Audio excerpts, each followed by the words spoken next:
Paimon feels like a whole new Paimon after those 2 days in the hot springs. The Abyss kind of threw a wrench in our relaxation, though. Still, spending time here really has felt like a vacation. The Kaholosaurs are so nice and so fun to play with. Their bellies are super bouncy. Oh, and Atea's snacks were so delicious. She gave Paimon some for the road just this morning, actually. Yelling at some kids who got caught throwing stones in the hot springs, so not much has changed since we first met her. Hey, you guys. Sleep well last night? Yep, this area is so nice. Glad you like it. I was thinking of taking you guys out to do some sea fishing. Later tonight, we can eat whatever we catch. Fresh fish is absolutely delicious right off the grill. Hey, Moalani! Yeah? What do you need?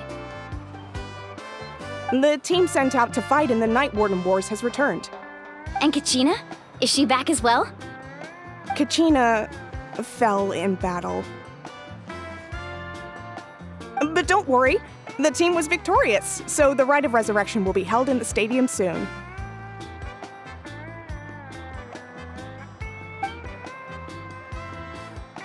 That's a relief. The Abyss is cunning, and it was her first time. Mistakes are bound to happen. Exactly. She deserves to hold her head up high. All right, thanks for letting me know. We'll head out in a bit. Jeez, she sounded a little anxious there. Had me thinking it was bad news for a moment. Mualani, you said the Abyss was cunning just now, but it seems like the Abyss just wants to destroy everything. Like, think about all those monsters that attacked your tribe. If there really was some sort of cunning plan, wouldn't it make more sense to send them to attack Kachina and her small team? Not that Paimon wants them to be in any more danger, it's just... Relax, I get it. The Abyss is difficult to understand, that's for sure. At a glance, it certainly seems like the only goal is total destruction. The Abyss isn't a living entity after all, so what capacity for logic or planning could it possibly possess? But through our long history of fighting the Abyss, we've realized things aren't quite so simple. 500 years ago, the Abyss invaded Teyvat. You know about that, right? That's right. Conria suffered greatly during that time. But so did every other nation in Teyvat.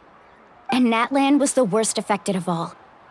It took the combined efforts of the then Pyro Archon and heroes from every tribe to finally repel the Abyss. Even so, the effects of the invasion lingered for hundreds of years, only able to be reversed little by little. Our tribe's waters were contaminated. The Children of Echo's territory was overrun by dangerous sludge surging from underground. Unrelenting black winds tore across the lands of the Flower Feather clan. It was like each disaster was designed for a specific tribe. Exactly. We once thought that the Abyss's desire for destruction was a sort of primal instinct, but its methods are, in truth, marked by intelligence. We now believe the Abyss has invaded the Night Kingdom and has the capacity to read the memories of this land at any given moment. And that's how it became so dangerous and cunning. Almost like it knows you inside and out. Yes, and that's why we've been unable to fully eradicate it, even after all this time. Luckily, the problems left behind by the Abyss have been successfully addressed by the various Pyro Archons we've had over the years. Now every tribe is prospering and things are looking up. I mean, just look at what we managed to do a few days ago. We totally fought them off.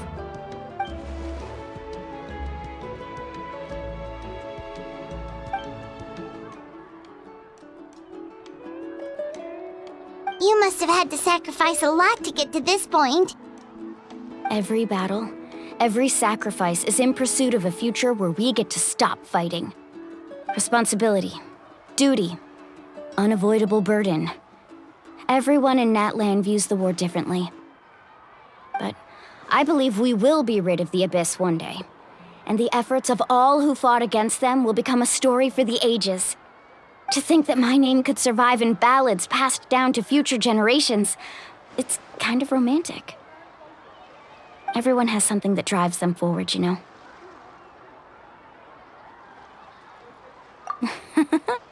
Be my guest. Heroes are always welcome in Natlan. Anyway, let's head to the stadium. Our fishing trip can wait until Kachina's back with us. The sea's not going anywhere.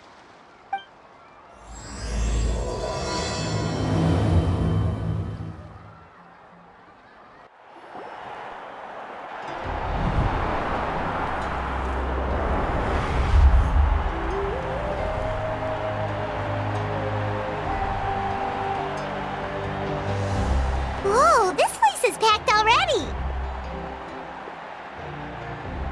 Of course. No one's gonna miss out on the chance to welcome our heroes back from battle. It's their moment of glory. Kachina's gonna be so flustered. She's never had this many eyes on her before.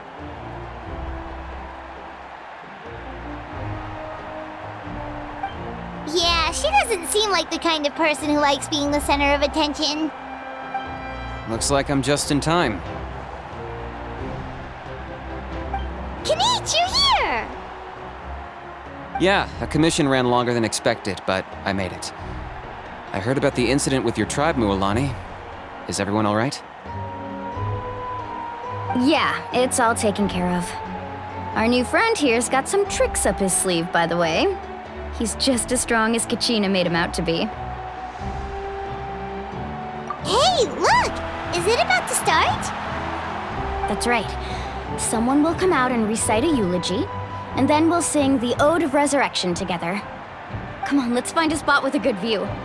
When the singing starts, just follow my lead and you'll be fine. Let's go somewhere higher up so Kachina can spot us.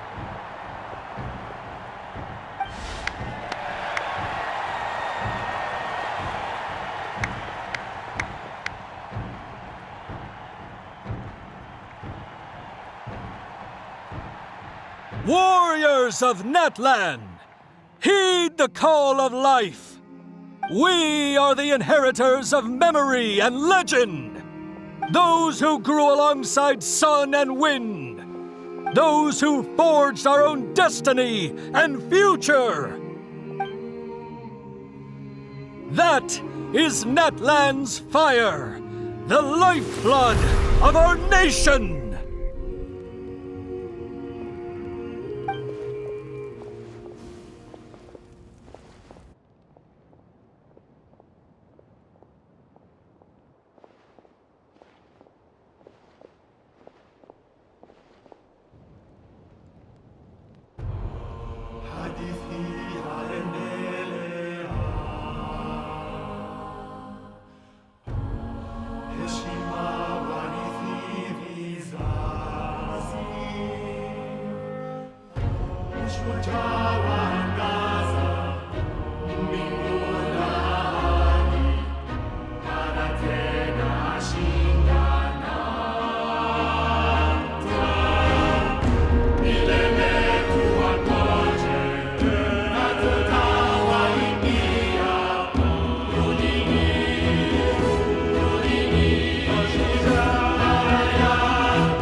I could not find Kachina within the Night Kingdom, or locate her ancient name.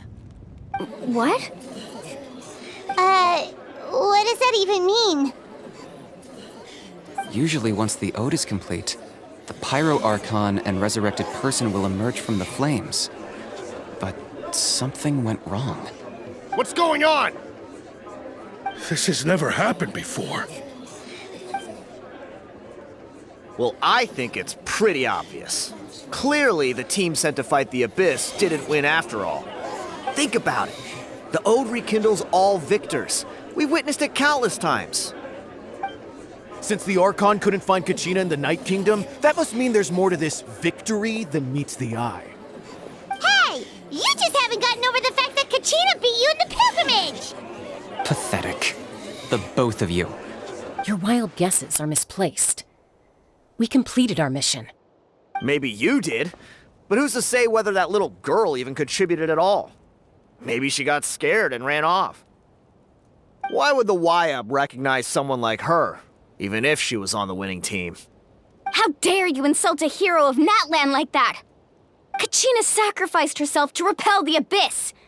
She doesn't deserve to be subjected to your vile rumors when she's not even here to defend herself. Calm down, Mualani. There's no point arguing with the likes of them. I can't just sit here and let them slander her like that. To insult a hero of Natlan, the person actually has to be a hero. You... Think about it, everyone. Who do you think is really at fault here? A girl who never should have even gone to war? Or the great Pyro Archon? Why would the rules of our nation suddenly stop working? That's true. If she wasn't revived, it must mean she failed to achieve victory. Maybe the YUB interpret victory in different ways? I mean, that girl didn't look all that strong to me.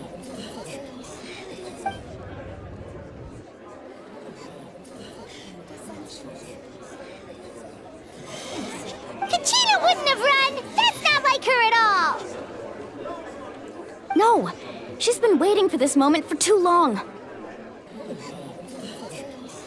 No matter how daunting the situation, no matter how scared she might feel, she's always the first person to stand up and face it head on. We don't even know what happened, so don't you dare try to use this as an excuse to vent your anger or slander her reputation. Fine.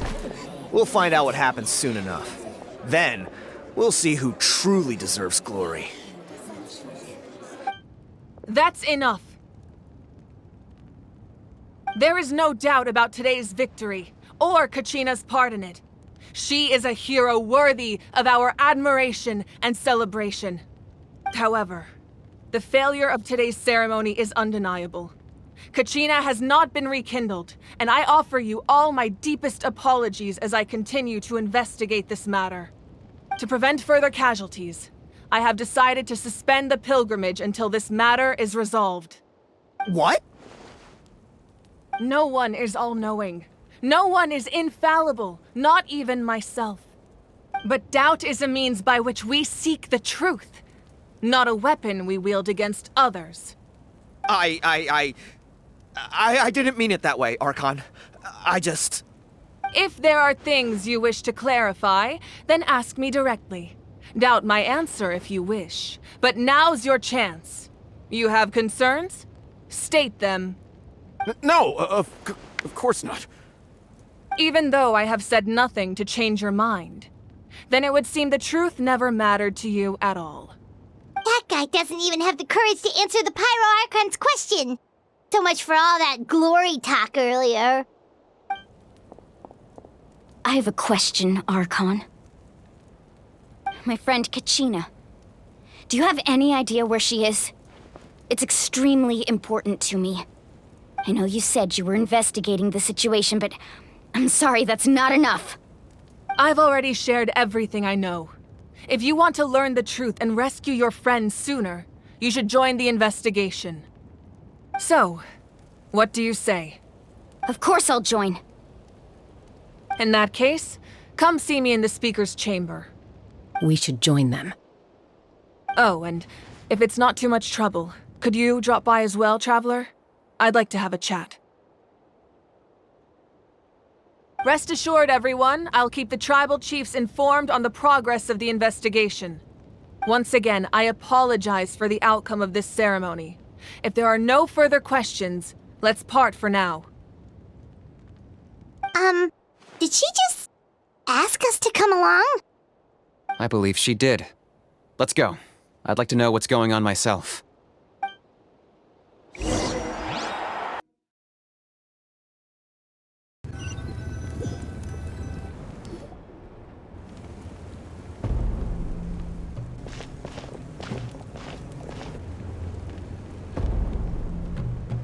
The situation is urgent, so I'll get straight to the point. Kachina is undoubtedly a hero of Natlan, and I'm deeply sorry this happened to her. There's been unrest in the Night Kingdom, but I don't know what's causing it. As a result, I've been unable to track down her location. Until we find and address the cause of the unrest, the Ode of Resurrection will continue to be ineffective. And that means Kachina won't be able to come back? That's correct. Not until the problem with the Night Kingdom is resolved. How long will that take? It's hard to say. Kachina always dreamed of fighting the Abyss, of doing her part to defend Natlan. She wasn't afraid of death because she knew, if it came down to it, the Pyro Archon would be there to bring her back to life. Whenever we sat down together, exhausted from training, she would always hum the Ode of Resurrection. She was supposed to come back to us. We were supposed to hug her and celebrate with her and share her joy. We supported her every step of the way, but what are we supposed to do now? Sit peacefully and wait for her return? Lose ourselves in grief over her death? Tell me, are we her friends? Or her murderers? That's not fair, Mualani. It's all right. I understand your rage and your grief. Kachina's life means a great deal to me, Mualani. Believe me, I want to bring her back as soon as possible. I would give you that peace of mind if I could. But please, hear what I have to say so I can at least give you a broader picture of the issue we are now facing. Considering the recent attack on your tribe, I believe the Abyss has found a new means of undermining the rules of our nation. You mean... The Sacred Flame. The foundation of our resistance against the Abyss. If we continue to hold the pilgrimage and send teams to fight the Abyss, there will likely be more casualties. But if we stop altogether, the Sacred Flame will only grow weaker. The Abyss will scale up their attacks, and the tragedy we saw with the people of the Springs will only be the first of many. If we compare the two choices, the former seems to be the lesser of two evils. Sorry, I know that may sound harsh, but I bear the name Malipo. Weighing the costs is my duty. The raw truth can be cruel. But we need to understand it if we want to approach this rationally. But what would you say, Mualani? This is personal for you. And unlike Kanich, I dare say it's not a simple case of weighing up which course of action is less painful, is it? No. I can't choose between them, and I don't want to. Saying that one is preferable over the other is disrespectful to the people who suffered. You're saying it doesn't matter whether I suspend the pilgrimage. The consequences will be equally painful. Yes. What happened to Kachina breaks my heart. But I couldn't bring myself to sacrifice other people for her sake. And that is the crux of the problem. It's not simply a matter of choosing the lesser of two evils. Either way, there will be people who suffer. And the end result will be the same. Belief in the pilgrimage will waver. Once doubt has crept in, the people will no longer unite in battle against the Abyss. And that is exactly what the Abyss wants. Their ultimate goal isn't to break the rules that make the Ode of Resurrection work. It's to destroy the people's faith in them. To prevent what happened to Kachina from happening to anyone else, we need to suspend the pilgrimage. So that is my current plan. And in the meantime, I've made efforts to strengthen each tribe's defenses. Then, we have to find another way of strengthening the Sacred Flame to keep the Abyss at bay. This won't be easy. I'll need time to figure out the best approach. I understand your anger, Mualani, but I hope that provided some clarity at least. Wow. Hyman thought things were gonna get heated for a second, but the Pyro Archon took the time to explain everything so patiently. I owe you an apology, Archon. I let myself get carried away earlier, and I'm sorry. You're right. We need to focus on finding solutions. We could always hold the pilgrimage without sending a team to fight in the Night Warden Wars. That way, we would still be able to fuel the sacred flame. I've considered that, but the two events have nearly always been linked. Without the chance to fight the Abyss, pilgrimage rankings lose their prestige, and competitor numbers will drop. With fewer participants, the amount of contending fire produced will decrease, and the vicious cycle will continue indefinitely. So, essentially, the Abyss has taken Kachina hostage. You've learned about the concept of ley lines during your travels, yes? The Night Kingdom is something similar. Staying there for a short period of time shouldn't have an effect on the person. But with the Abyss in the picture, it's a different story. Your sense of self will be devoured until eventually you become one with the Sea of Souls. Imagine pouring a cup of water into a rushing river. You can try to scoop up another cup, but there's no chance it will be the same water you had before. I won't sugarcoat it. That is the danger Kachina is currently facing. Just like you said, Archon. Both of these problems need to be addressed. You can focus all your efforts on dealing with the Sacred Flame. I will go search for Kachina. The Abyss poses the same threat to you as it does to her. It is very possible you will not return. Knowing that, do you still choose to go? Kachina's waiting for us to rescue her. That's all that matters. I failed to protect her during our campaign, but I can make it up to her now. I choose to go as well. Traveler? What do you think? Understood. Then I'll support you in any way I can. The Masters of the Nightwind have a technique that can extract an ancient name from the ley lines. If we can find Kachina's ancient name, I can use the link between them to pinpoint her position within the Night Kingdom. Then comes the hard part. You need to visit the Night Kingdom in person and rescue her. But isn't the Night Kingdom a land of souls? Can we even go there? Under normal circumstances, only the consciousness can enter. But there is a way to go there in person. However, know that the Night Kingdom will attempt to repel you, and the Abyss certainly won't leave you be. That's fine by me. Same here. Fighting the Abyss is nothing new for me. So, Paimon's the only one who's scared? Well, if you're going, Traveler, Paimon's going too. Citlali of the Masters of the Nightwind once created an artifact that can be used to communicate with the Wyab. We call it the Spirit Speaker Stone. It was originally used as a ceremonial artifact wielded by the tribal chiefs, but that spiritual quality also means it can be used to search for an ancient name. That was the artifact I delivered to the Scions of the Canopy a few days ago. Didn't think I'd be hearing about it again so soon. Thank you so much for your help, everyone. Your thanks are unnecessary. I will offer you whatever aid I can, but your fellowship and courage are what will truly decide the success of this operation. Besides, you're the ones helping me.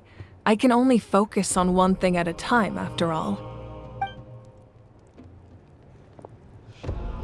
Traveler, I certainly didn't expect our first conversation to be so serious. I've heard all about your accomplishments. Ever since you arrived, I've been hoping to meet you and offer you Natlan's highest level of hospitality. Why? Why? Is that not what happened in the other nations you visited? Yeah, things were pretty complicated at the start. And, in the middle. But our reputation's solid nowadays. That's more like it. After all, I've heard you're someone who transcends fate. Perhaps even more than you can imagine. But we can talk about that some other time.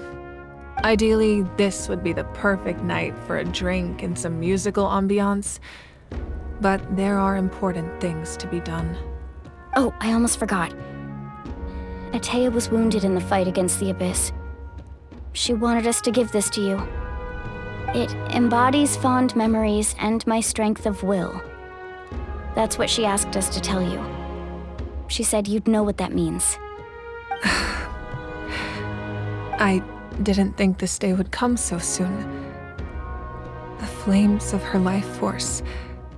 I can feel them flowing within the talisman. If things were different, the two of us could have enjoyed the hot springs together while she gave this to me in person.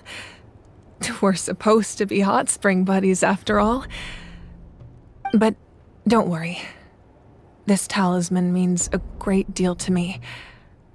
I'll take good care of it, and once this is all over, I'll pay Atea a visit.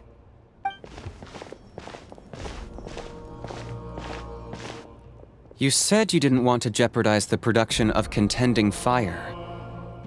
But that's not at all why you decided to suspend the pilgrimage, is it? You're right. Even now, the production of Contending Fire is far from sufficient. The gradual corrosion caused by the Abyss has resulted in a massive shortage of pyro energy, and we're currently at the breaking point. As things stand, the pilgrimage is a lost cause. Suspending it allows us to save our strength to defend the tribes. The Abyss has brought catastrophe to Natlan, and Kachina's disappearance in the Night Kingdom is a direct consequence of that. We can't let the general public know that. No.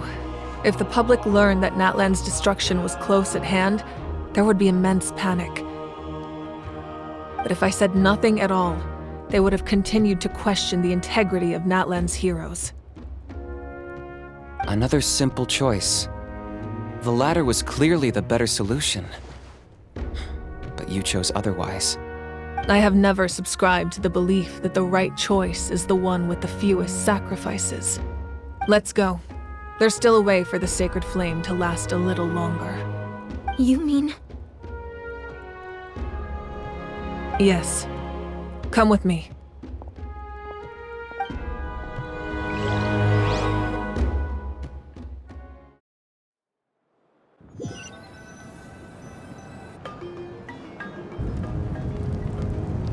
The sacred flame must never go out.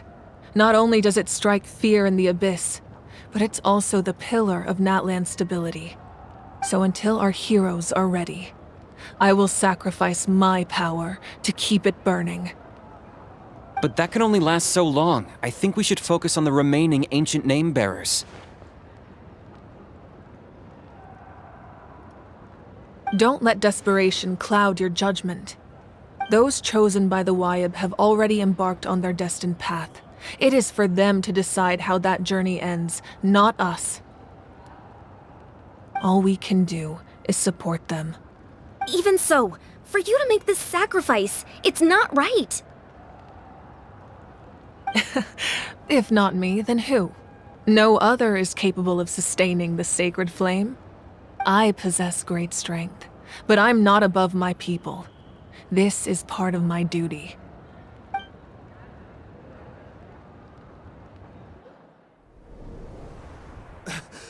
Archon, it's the Fatui!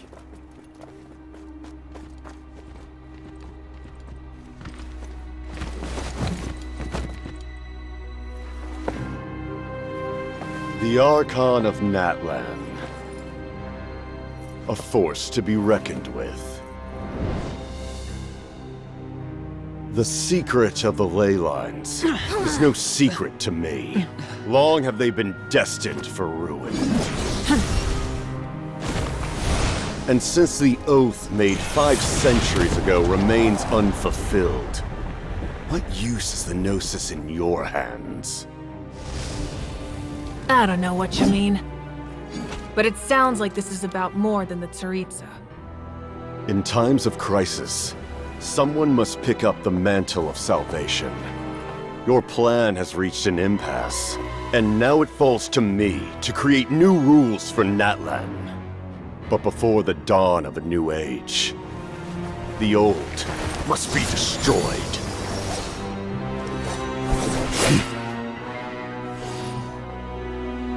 I assume that's the end of your speech?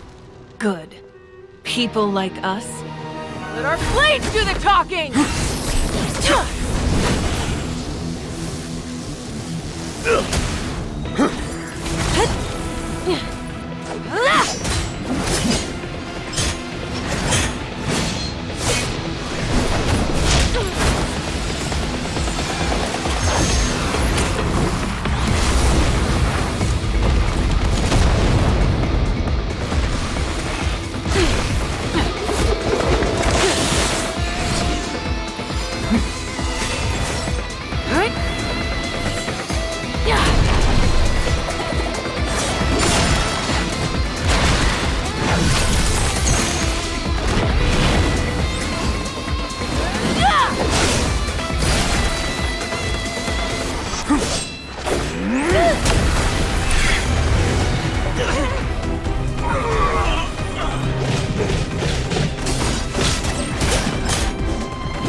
Masters of the Night Wind. Send word. The captain and his followers must be apprehended.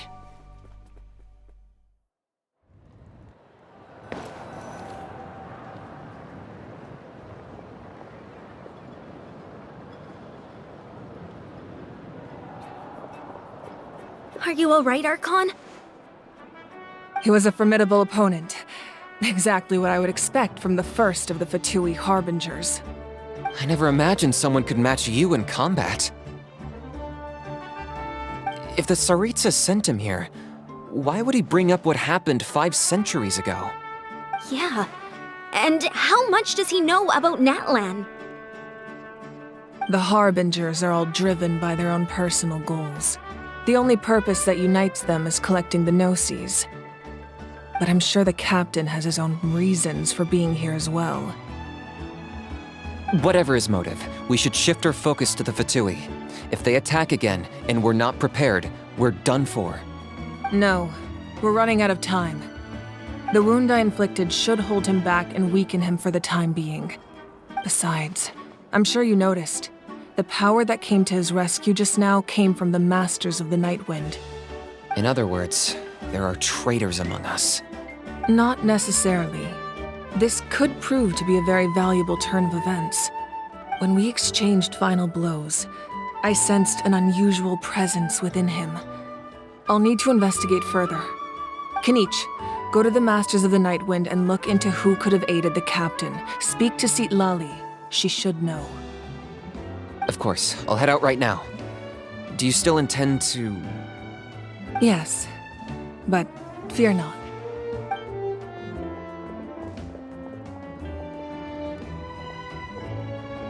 Natlan's strength has never rested solely in its Archon.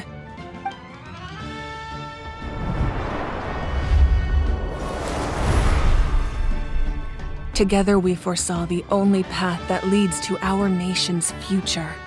We must trust in that vision now.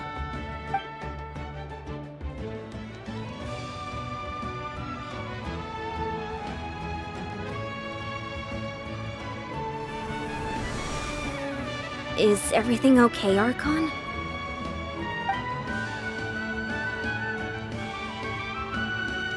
Completely fine. Just lamenting the fact that I never got a picture when I could still turn my hair into flames. Too late now. I just hope the others have a safe journey.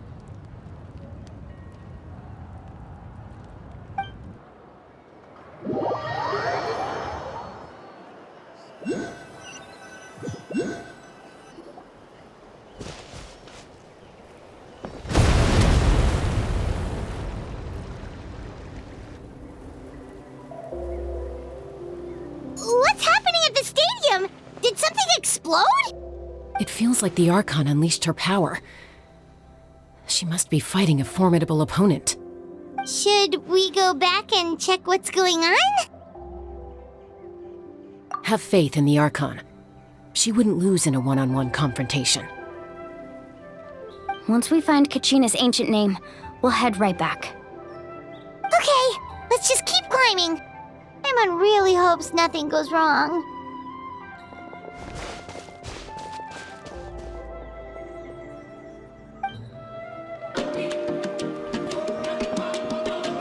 Chaska.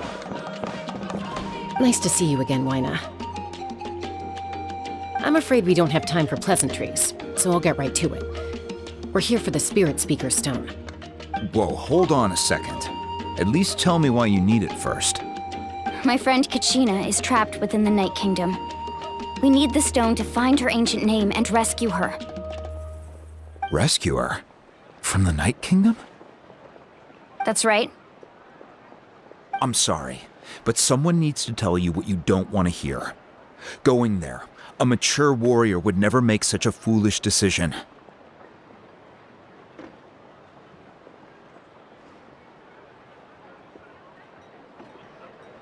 The nature of battle is unpredictable. You never know how it's going to end. Losing a friend is tragic, but when that happens, the best thing you can do is focus on how to prevent further casualties. I appreciate what you're trying to say, Chief Wyna. But if the price of maturity is abandoning a friend in need, I'll choose foolishness any day. If Kachina's still holding on, then so will I. I thought you might say that. Is something wrong, Wyna? This doesn't seem like you. Life isn't complete without taking risks. That's always been your mantra. It's nothing. The Night Kingdom is a dangerous place. Can't blame me for checking if you were up to the task. If you're that determined, far be it from me to stop you.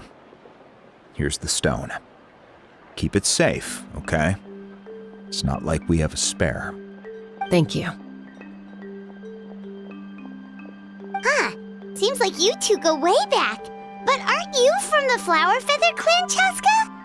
Oh, Chaska's a peacekeeper, so she's famous throughout the tribes. She's always the one people call to resolve conflicts, so we slowly got to know each other that way. Her younger sister Quichi's always hanging around our tribe, too. She's helped us out a lot in the past. Oh, you have a younger sister? Yes, I'll introduce you to her sometime. But let's get back to business. Wyna, how do we use the stone? As you probably know, your intended destination is completely different from the real world. The Night Kingdom is like a river flowing with concepts, and the ancient name you seek is like a tiny fish swimming downstream. In that sense, the stone is like a fishing boat drifting down the river, but the boat alone isn't enough. You need a fisherman experienced enough to steer it in the right direction. We couldn't do that ourselves? With a little practice, I'm sure you could. You have the strength and the talent. If you want to make sure this works, though, I could recommend someone to you. Who? Vichama, a legendary warrior and scout from our tribe. He's got a keen eye and a well-honed intuition. Even his ancient name means to seek. If you're fishing for a name, you're gonna want him on the boat. Vichama? Why does that name sound familiar? He's one of Auntie Atea's hot spring buddies. I've heard stories about him. Where can we find him? Ever since Malco passed, he spends most of his time gazing out at the scenery from the cliff tops. Follow the path that way, and I'm sure you'll find him. Thank you. We'll go look for him there. Good luck. I hope everything goes well.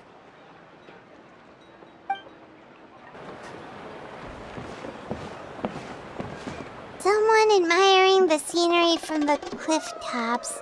Ah! That must be him! Hello there, are you Vichama?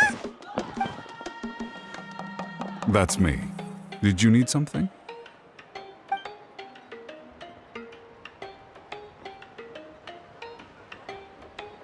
What?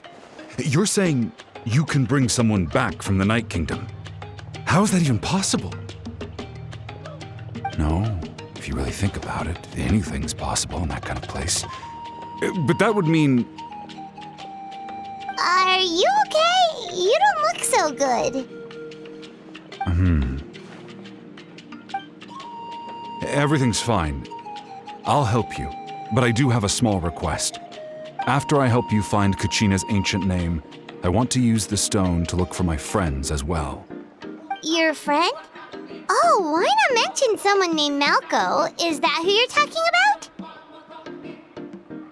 Yes, but I'd rather not get into it if it's all the same to you. That's not a problem.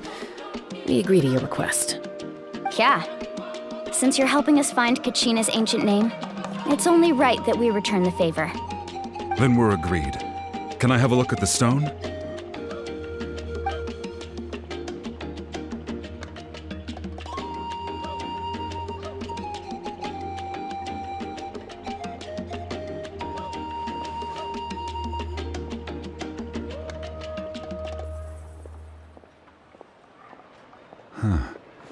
I see.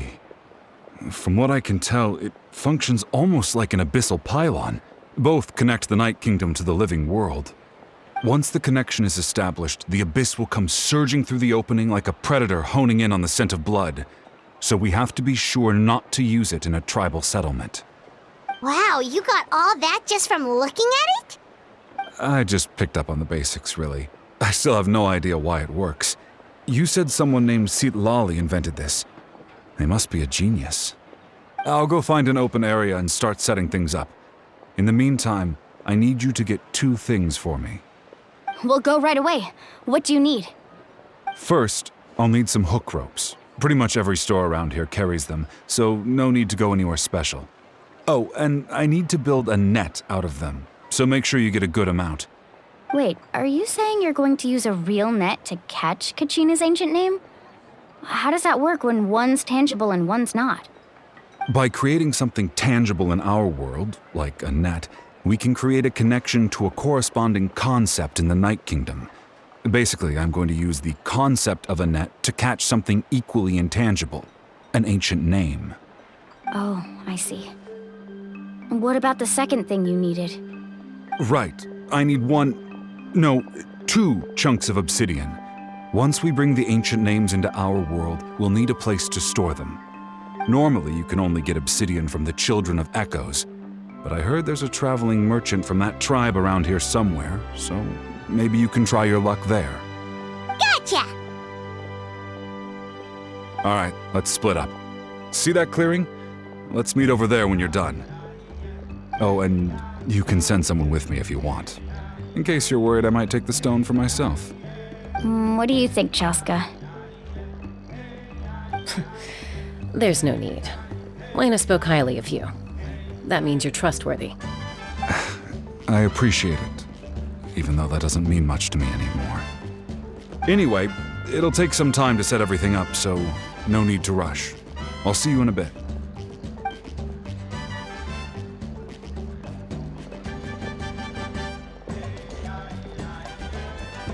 What an odd guy.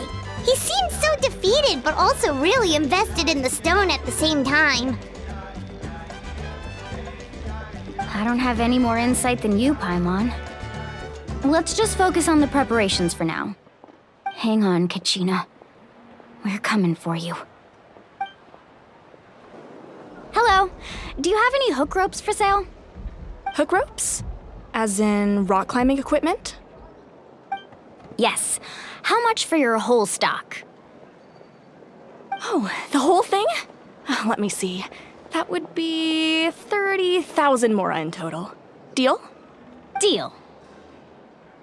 Wait, really? What, you want me to drive down the price? We just need these as fast as possible. Thanks. Oh, no problem at all. I'll even pass along some information on the house. These ropes are usually used by rock climbing enthusiasts. If you want to learn, Roka's the person you want to ask. All right, that's everything. Here you go. Now we need the obsidian. Let's go talk to the traveling merchant Bichama mentioned. Excuse me, do you sell obsidian? Why, yes. I've got a chunk for sale right over there. Perfect.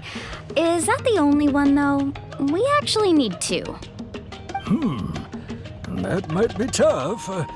Tell you what, I'll take a look through these boxes over here and we'll see what we can find. Thank you so much.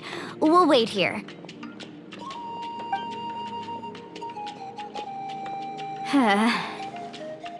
Relax. Everything's going according to plan. I know, it's just...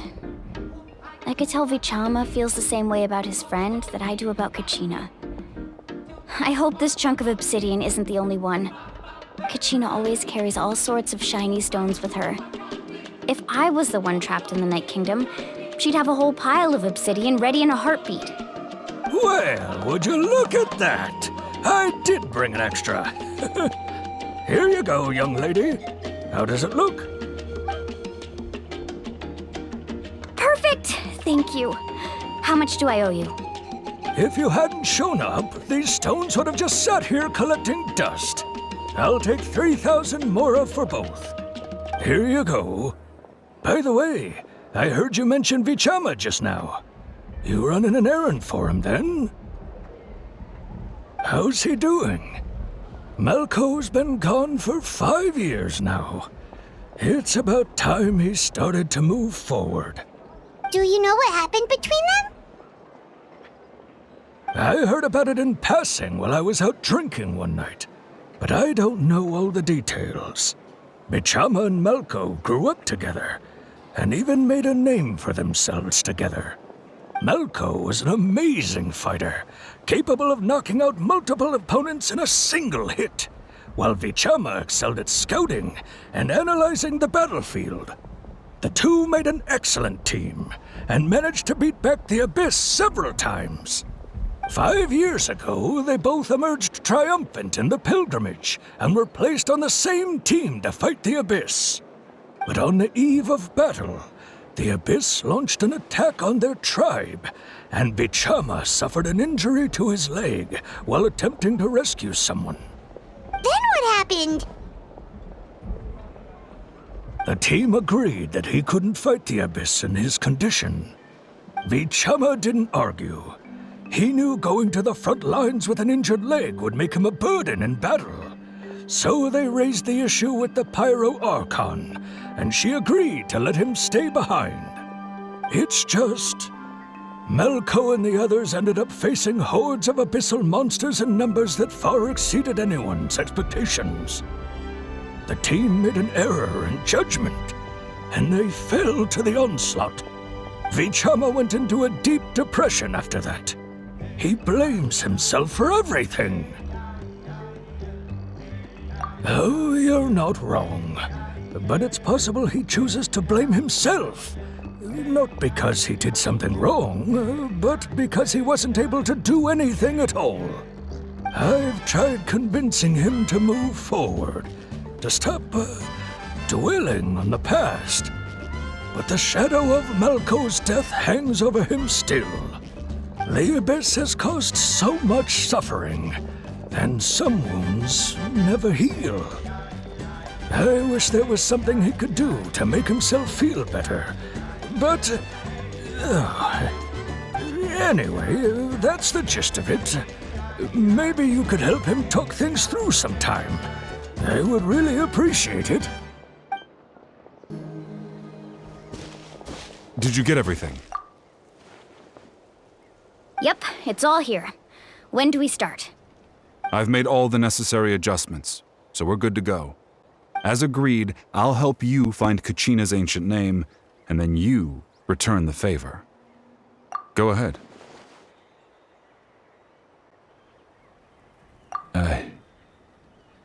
Yes. After Malko fell, I scoured the battlefield to see what happened. It turned out he wasn't bested by some impossibly powerful foe. He was dragged to his grave by the sheer number of enemies. If I had been there, I would have been able to sense the danger. I could have warned them not to advance. I've always blamed myself for what happened. But when you told me about Kachina, I realized there's a chance Malko might also be alive, fighting for survival in the Night Kingdom. But that happened several years ago, right? The Pyro Archon said all life within the Night Kingdom eventually becomes one with the Sea of Souls. There might not be much hope, but I still have to try. Malko and I promised each other, even if we never managed to root out the Abyss for good, we would fight together until the end. All right, let's get to it. I'll start searching for the conceptualized version of Kachina's ancient name. If you see any fragments scattered around the area, please collect them.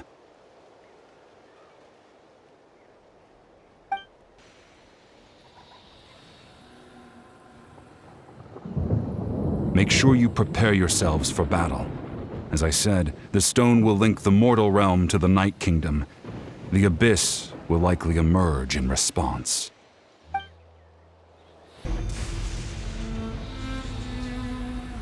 Vichama!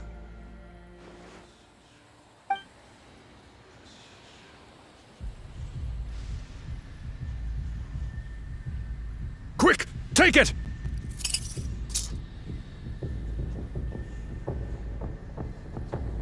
I found Kachina's ancient name. Hang in there, Malko. Just a little longer. Something's not right. The power of the Abyss is getting stronger. The Abyss is corroding his body! Vichama, you can't keep going, you'll die! I should have died 5 years ago. I just need a little more time. Please, I'm almost there. Thank you.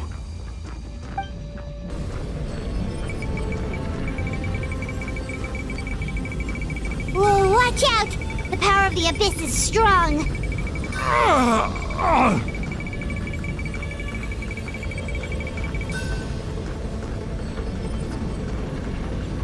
This power. Hanging in there? Malko. No! Why can't I find him? Why? We can't wait any longer. Pull him away from the stone, Mualani. I already tried, but the power of the Abyss has him in a chokehold. It's like he's tied to the stone with an invisible rope. In that case, we have no choice. I'm sorry, Seat Lolly. Get back! Chaska, wait!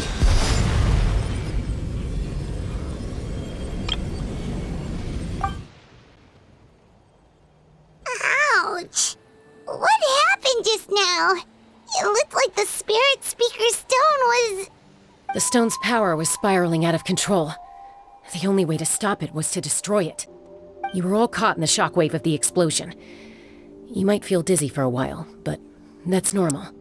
Give us a heads up next time, will you? You're lucky we managed to dodge it in time. I thought I said to get back.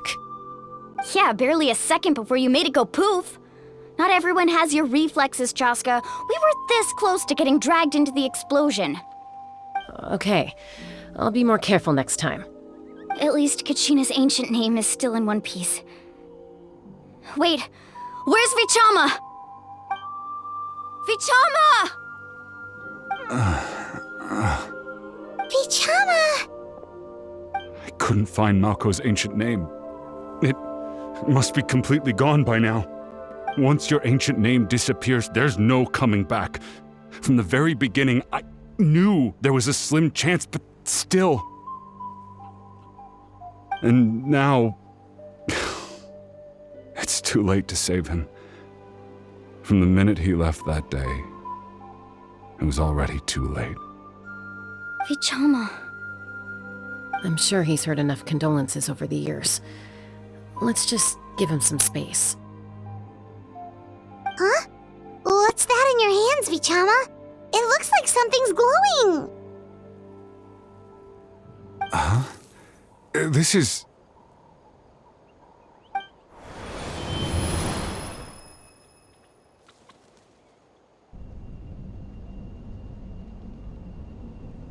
Hey, Malco. Got any strength left? Not enough to swing a sword, but to say a few last words? Sure. Too bad. No one will get to hear them. I never thought I'd actually die on this mission. Not that I'm afraid to die. It's just... hard. Thinking about my mom's face when she hears the news. Guess I have something to be thankful for then. My parents died a long time ago. They won't have to mourn me.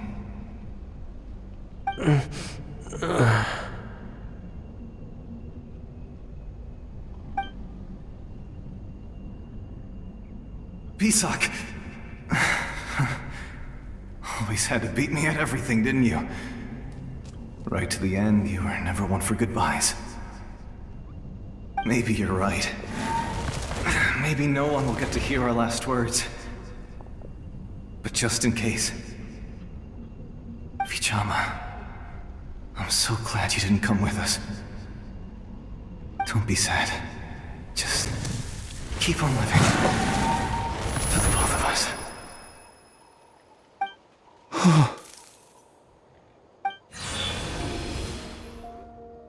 Was that a memory?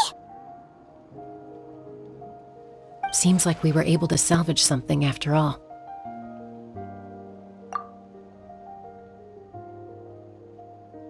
Of course. Seeing him, hearing his voice again, it makes me unbelievably happy. But it also brings with it an even deeper pain. A deeper pain? Why?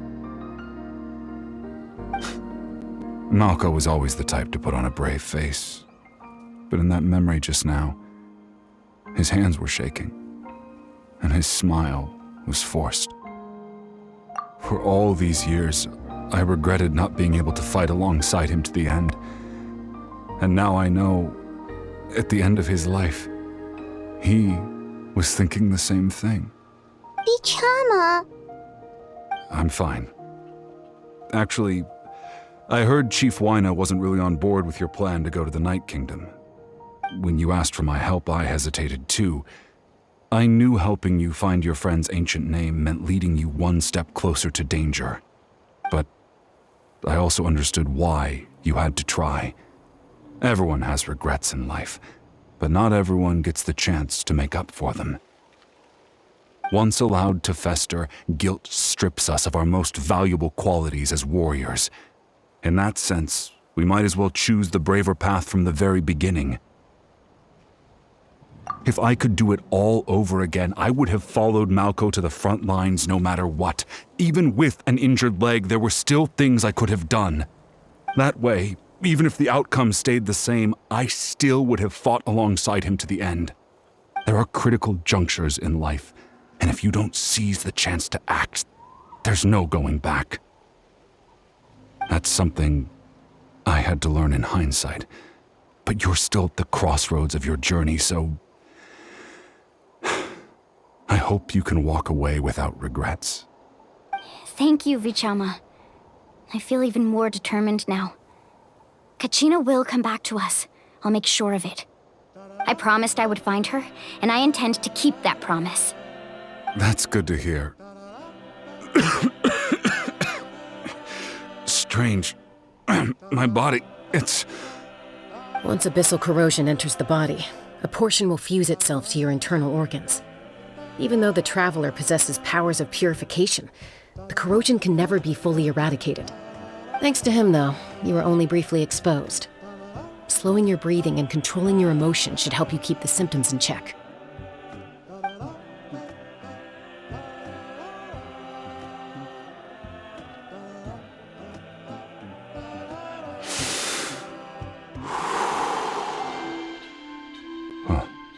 That does make me feel better. You seem very knowledgeable about all this. Just speaking from experience, that's all. Anyway, we've recovered Kachina's ancient name, so we're off to a great start. Let's get Vichama back to his tribe and tell Wina the good news. Oh, and apologize for destroying the Spirit Speaker Stone. We had no choice, though, so he'll probably understand. Right?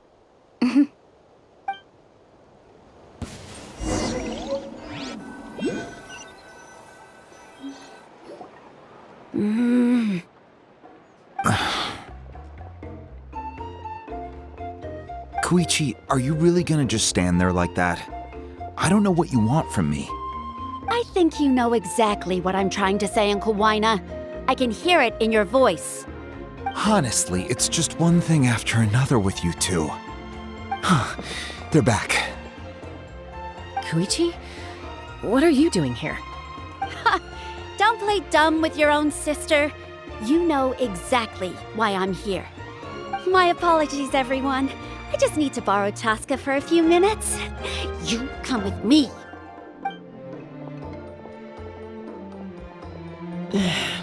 I'll be just a moment.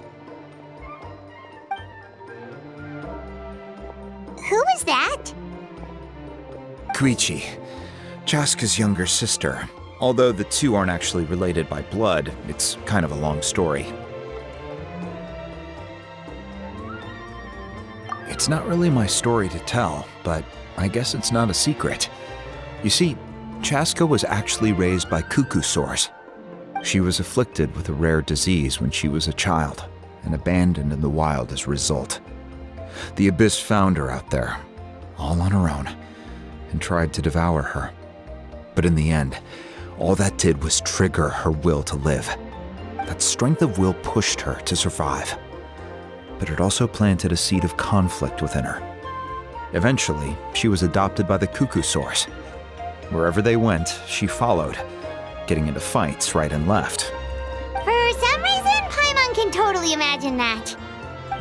Well, when Chaska finally returned to human society, it was Koichi's parents who adopted her. At the time, Chaska still had a habit of getting into fights, so Koichi was always taking her around, apologizing to everyone. Ah, I remember those days. One of those fights was definitely with me. But, you know, kids. You're fighting one minute and your friend's the next. Eventually, she found a way to rein in that desire to fight. And now she's who people call to resolve conflicts. She's known as the Peacemaker. It sounds like she still argues with Koichi, though. Don't siblings usually stop fighting when they get older? That's partly my fault.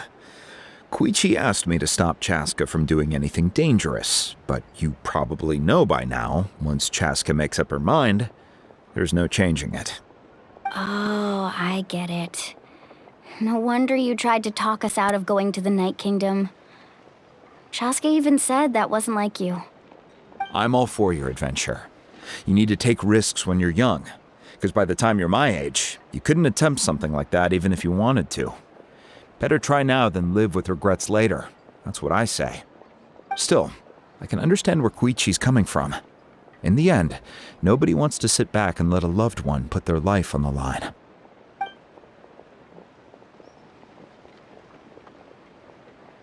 All right, it's just the two of us now. You have 1 minute to explain yourself. I don't have anything to say. You don't have to approve, but you should know I only do what's necessary. That attitude is exactly the problem.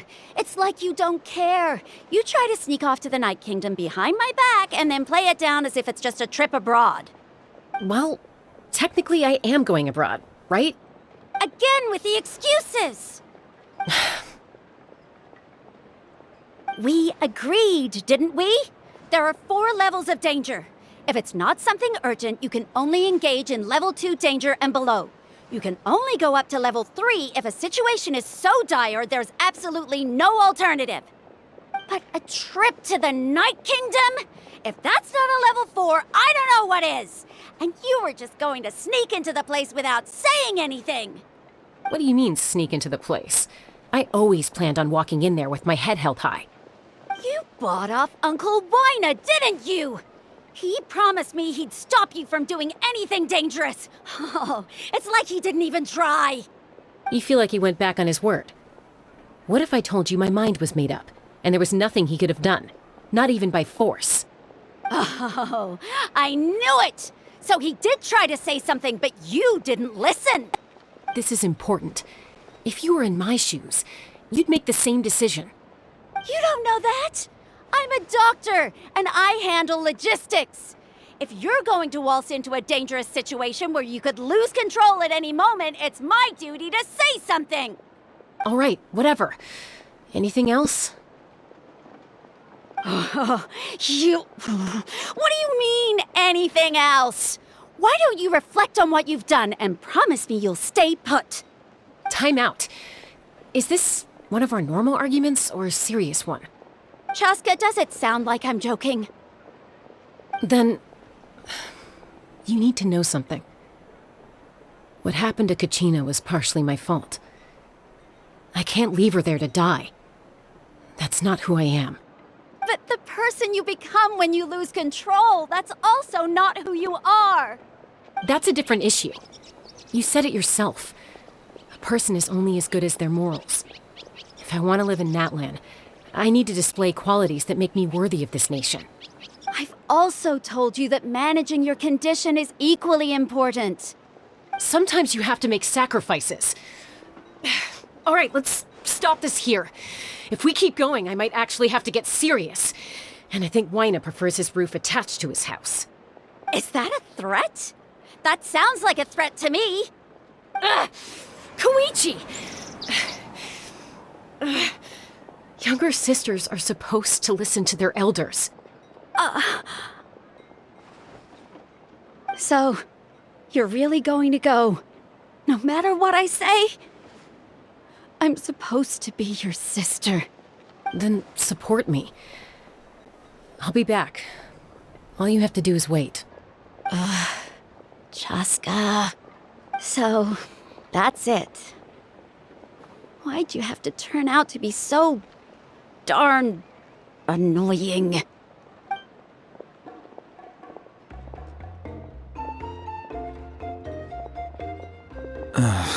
You two are something else. Something you wanted to say?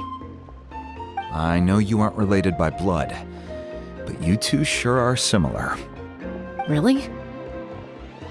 You know, I said that very thing to Koichi not too long ago, and she reacted the exact same way, down to the very tone of voice. It's not my place to get involved, but I will say this. Try to spend a little more time with your sister. You're tough kids. That doesn't mean you have to go it alone. Thank you. Anytime. All right. If you're done with the Spirit Speaker Stone, you might as well hand it over. According to Kinich, it's an important ceremonial artifact, so it'd be safer to keep it with me. About that. If only Tone Deaf Bard was here, he could have repaired it just like the Holy Liar. It might be in a few more pieces than you remember. Huh?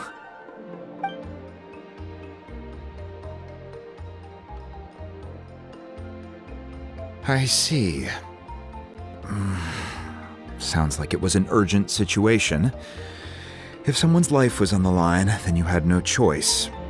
Still, Citlali's going to be a nightmare to deal with now that you've broken her stuff.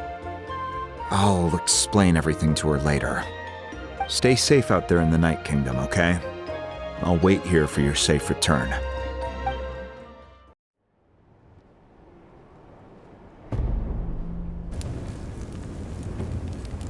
We're back! We found Kachina's ancient name, too! Well, it's fairly complicated. Let me give you the condensed version.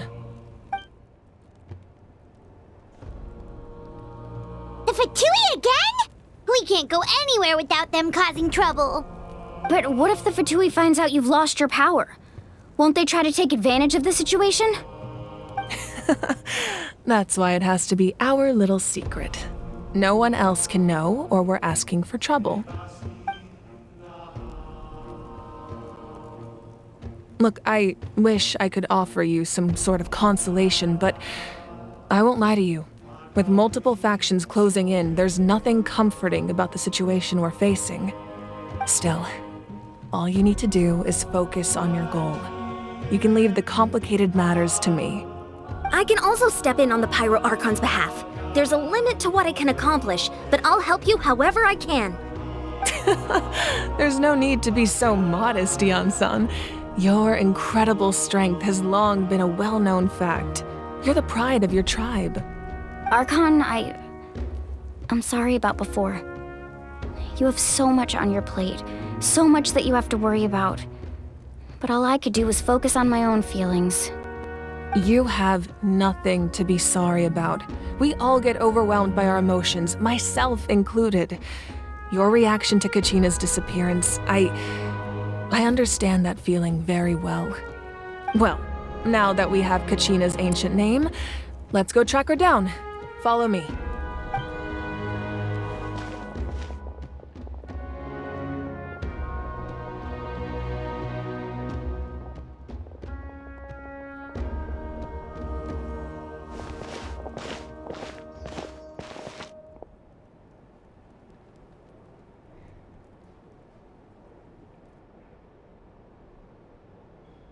What is this place?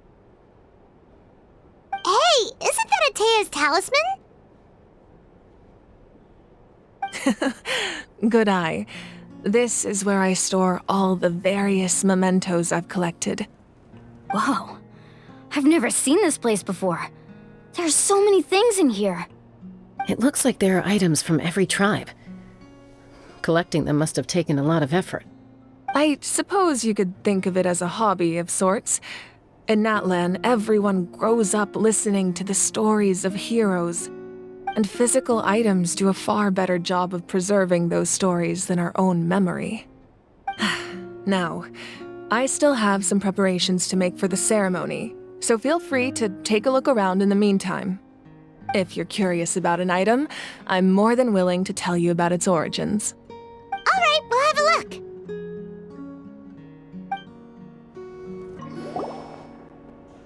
Hey, there's a fishing rod here.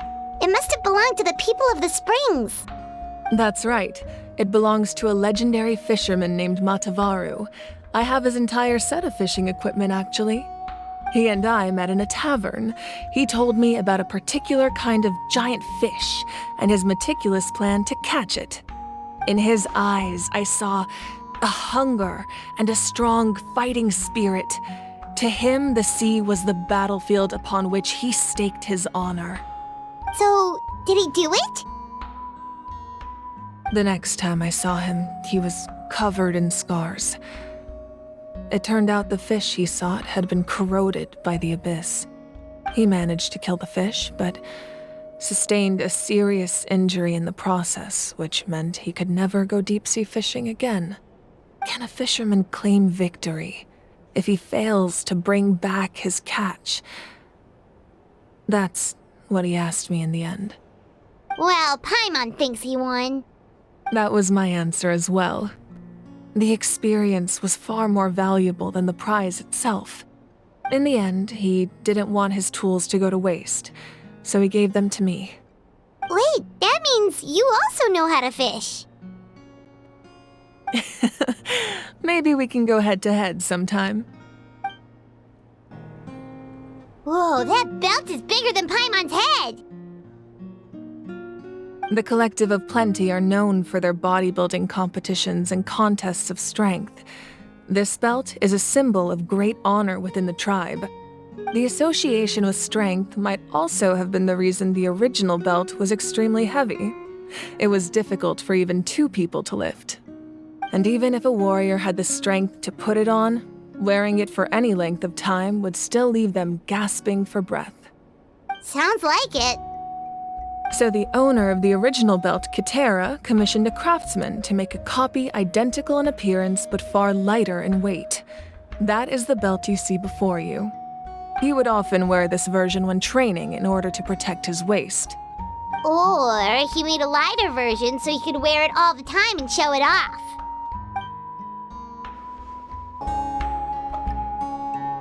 There are so many jars and potions around here. Do they have anything to do with alchemy? No, those belong to the Masters of the Nightwind.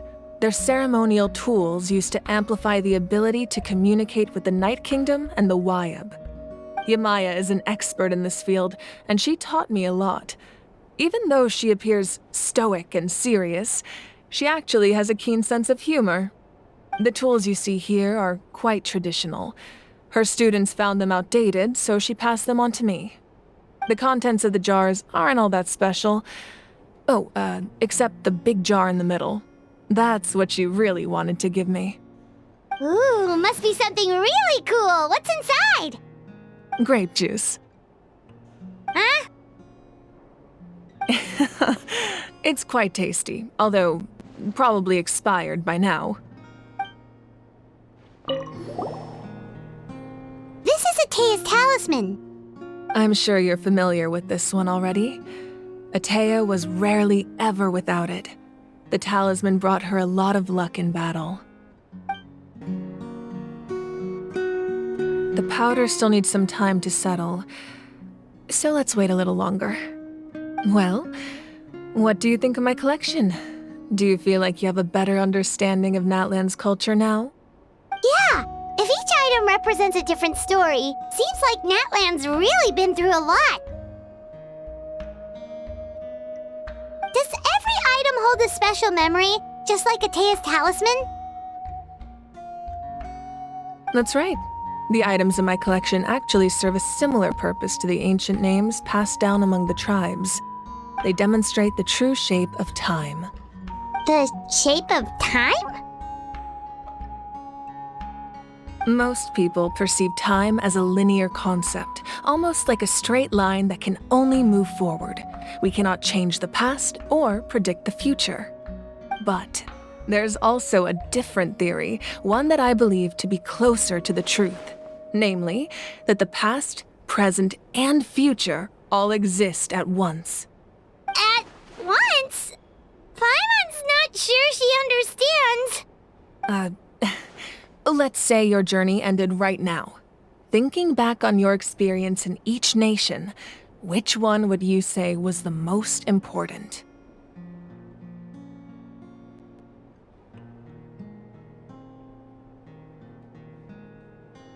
Exactly. Even at the end of your journey, the things you experienced along the way don't cease to exist. They become part of who you are. Take out a portion of that journey, and you would likely make very different decisions, and eventually arrive at a very different destination. The future is the same way. It exists even though it has yet to come to pass. We just lack the means to perceive it. Of course, there are those with the power to foresee the future. They simply call it by a different name. Fate. You're quite familiar with that concept, I would imagine. That does kinda make sense.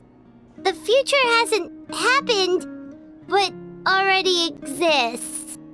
Humanity excels at living in the present, but too often we forget the past and neglect the future. While the pilgrimage and the Night Warden Wars lead us to a better future. Only by uniting the people of Natlan across countless eras can we fight back against an enemy as formidable as the Abyss. To come up with such a set of rules, the first Pyro Archon must have possessed a level of insight I can only imagine. That's correct. At first, he was a mortal man with no special power. After he ascended to the Divine Throne, he used it to borrow power from the heavens and establish the rules of Natlan. Namely, a framework through which ordinary people can ascend to Archonhood. By holding the pilgrimage, we're able to determine the strongest among us, and when that person ascends to the divine throne, their inner flame will awaken. In addition, the sacred flame will grant them significant knowledge and memory of this land. After all, that's how I came to know everything I just told you. So, it all comes down to the power of the divine throne and the rules. Wait, is that a family portrait? Yes, that's my mother, father, younger sister, and the little saurians we raised. I turned a piece of my dad's leather armor into a canvas and commissioned a famous artist to paint our likeness. Your sister is so cute! It looks like the two of you are really close. Paimon was having a hard time thinking of an Archon as an ordinary person, but seeing this portrait, it kind of makes sense now. It really doesn't look like there was anything special about you before. Oh, wait, is Paimon allowed to say that? A little late for that question, don't you think? Sorry! Paimon's so sorry! Paimon's mouth works faster than her brain sometimes. It's all right. I'd never get upset over something like that. No matter what others may say, my past is a precious part of my identity. I'm forever proud of the life I used to lead. Becoming the Archon doesn't mean you sever ties with your family. The position just comes with a lot of responsibilities, so it impacts how often you get to see them. My father made the most delicious stew, so my sister would often bring me a large pot of his cooking, and we would sit on a blanket and eat it together. One time, we didn't close the door securely, and the saurians you were raising ran into the room and knocked over the entire pot. My sister immediately burst into tears. The two troublemakers were going for the meat, but when they saw my sister's distress, they froze on the spot. I still remember the way they laid there, sulking like a pair of children, even after making such a mess. It was frustrating, but in the end, all I could do was comfort my sister and move on. Wow. Isn't that what being a family is all about? I think about that story a lot, actually. As the Archon, I made a vow to defend this nation, and experiences like that, they remind me exactly what I'm trying to protect. Well, what happened after that? This portrait looks pretty old. Your sister must be all grown up by now, right? I believe she ended up working as an architect and artist. She built many houses and crafted many beautiful works of art. Anyway, that's enough about me. Now that the powder is settled, we can begin. Ian-san, Mulani, Chaska, over here, please. Place the ancient name up there, and then we'll begin.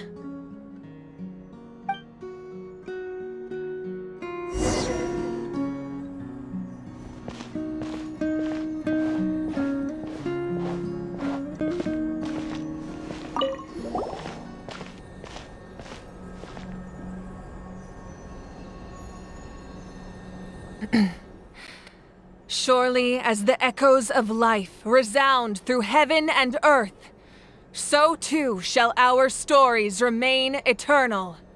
Ancient name, take us to your fated bearer. Allow her to answer our call.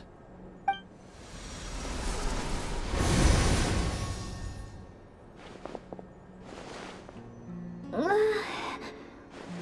I hallucinating again? Kachina! Are you okay? Huh? I'm not seeing things, am I?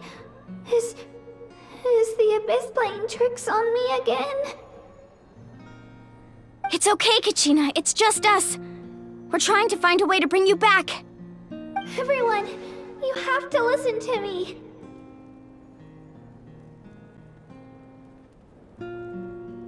I've been investigating the Night Kingdom this entire time, and I figured out what's wrong. The Wyab is being affected by the Abyss. I was waiting for the Wyab to send me back, but then this really strong monster came in and it almost killed me.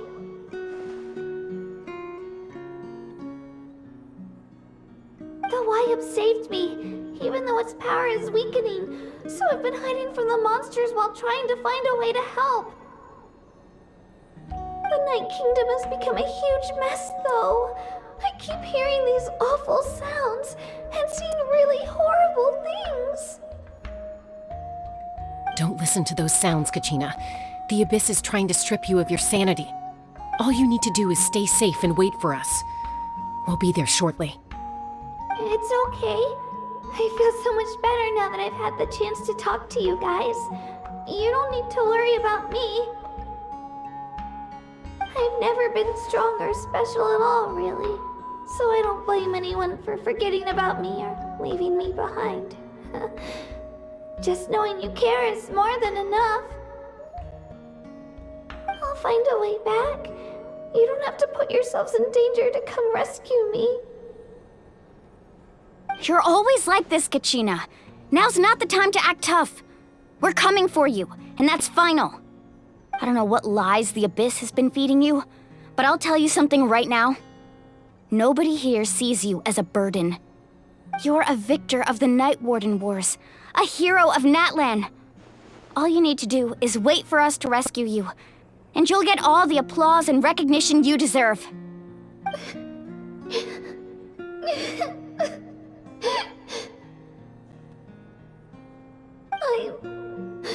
I'm really scared. Everything's so dark and creepy here. And I want to go home. Still, I don't want you to put yourselves in danger because of me. I don't want to hold anyone back ever again. All you need to do is place your trust in us, just like you always have. No one fights alone. We're not leaving you behind. Not ever. Yeah, we're so close, we can't call it quits now! Thank you.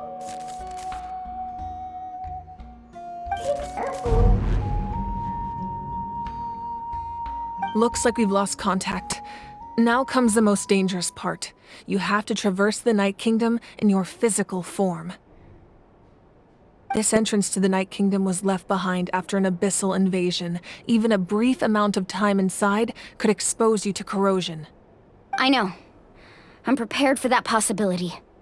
All right, then I wish you all the best. I'll tell Koichi to be ready just in case. She's very experienced in dealing with abyssal corruption. That face you just made. Don't tell me you two got into another argument. No, I just feel bad for creating more work for her. I'll go with them too, Archon. The more people, the stronger the party. Thank you so much for your help, everyone. It really means a lot that you're willing to brave these dangers with me. And there's no time to lose, so let's get going. Now that I've lost my power, I won't be able to provide much practical support. But I can still keep an eye on the situation from here. Eon-san, I know it's unlikely, but if you encounter a situation you can't handle... That won't happen. I hope not.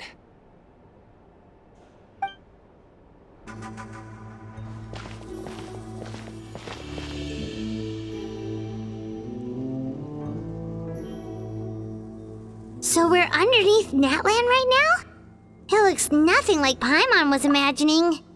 That's because in the distant past, Natlan was home to an incredibly advanced civilization ruled by dragons. Humans only established their own society after the fall of the dragons. So these are Saurian ruins?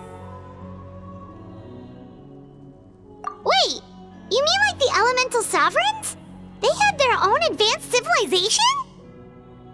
Yes, a really long time ago.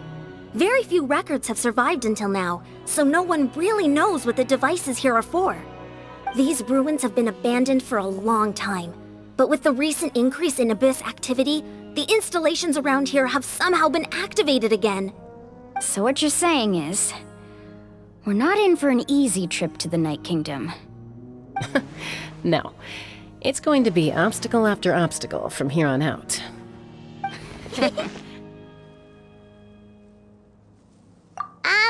Why are you all laughing like that? It's creeping Paimon out. It's the pre-adventure excitement kicking in, right guys? Of course. I'm eager to get started. Then let's go. We won't let anything stand in our way.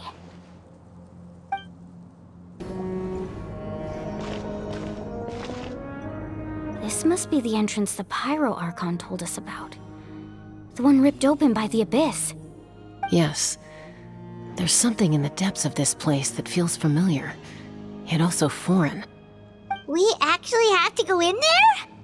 Okay, Paimon just needs to psych herself up. Don't push her through before she's ready. Hey! You don't have to drag Paimon! You're pulling too hard!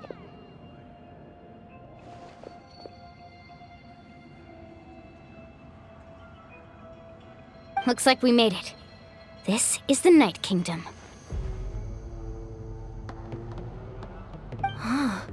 It looks so different from what I imagined in the stories. That overflow of energy is probably what trapped Kachina here in the first place.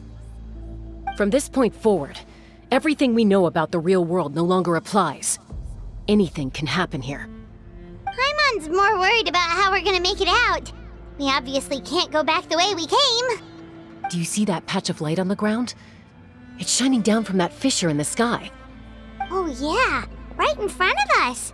So that's coming from up there? Oh, it's so high up.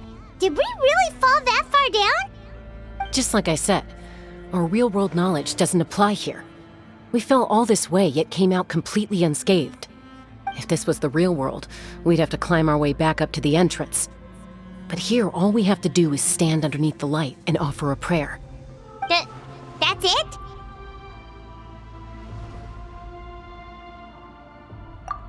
Right. We still got a job to do. So that means all we need to do is find Kachina and bring her to this location. Exactly. This light is streaming in from the real world. It's a link between the two realms. The terrain looks difficult to navigate, and the visibility's not great either. How are we supposed to find Kachina in these conditions? Yeah, these floating black things don't look super friendly either. Those are all manifestations of abyssal power. Be careful.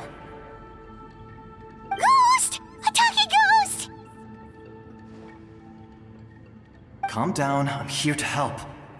You're the ones who helped Vichama, right? Yes, I'm Vichama's friend, Malko. I was completely lost to this realm until I sensed a mysterious power calling out to me. It's like it was seeking me out, attempting to reassemble the pieces of who I used to be. Of course, it could only do so much. I'm sorry I can only appear before you in this imperfect form. No, we should be the ones apologizing. If the Spirit Speaker's stone hadn't become corrupted by the Abyss, we could have done much more. But we had to destroy it. Otherwise, Vichama and his tribe would have been in danger. Of course. Thank you for protecting him. I never imagined that, even after all these years, he'd still take such a risk for me. Under the power of the stone, it felt like our souls were connected. Turns out even our regrets were exactly the same. Whether in triumph or death, you want your best friend by your side. Exactly. That may not be in the cards for us, but it's not too late for you. You're looking for a young girl from the Children of Echoes, right? She's being chased by an embodiment of abyssal power. I'd like to help her while I'm still in this form, so follow me. Be careful. This place has been severely corroded by the Abyss.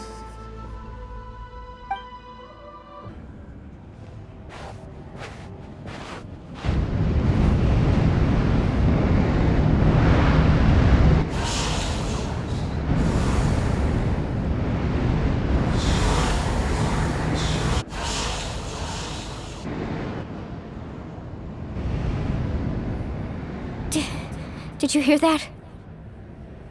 What? Never mind. It was probably just my imagination. Don't scare Paimon like that! I heard it too. It was a voice from the Abyss. What did it say? Doesn't matter. It certainly doesn't harbor good intentions.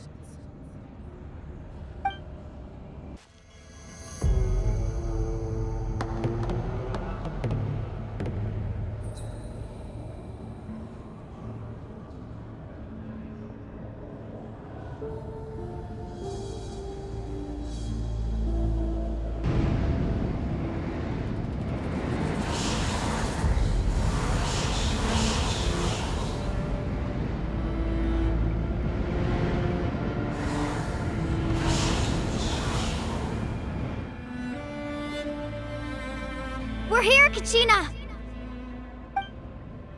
Malani? You made it! Looks like our reunion will have to wait until we take care of these monsters. Good idea. Let's go! You're here. You're finally here! Thank you so much. That monster can appear from anywhere. It almost caught me a bunch of times.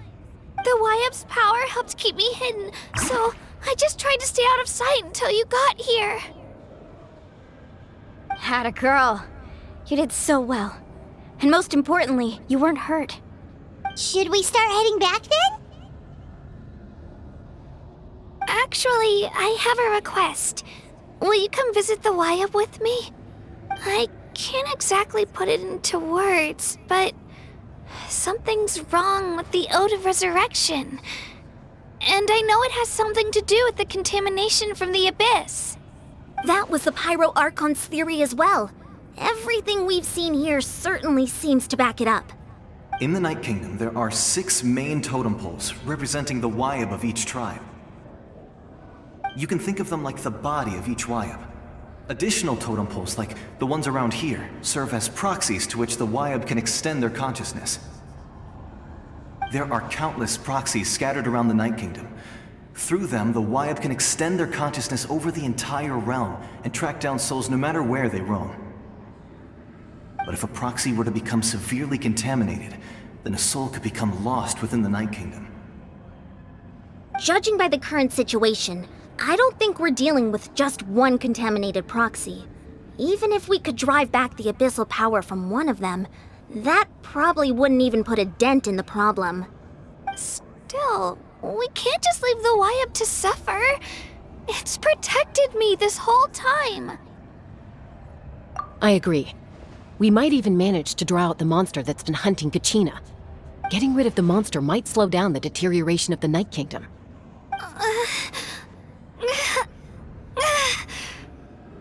Kachina? What's wrong? Nothing. Just a headache.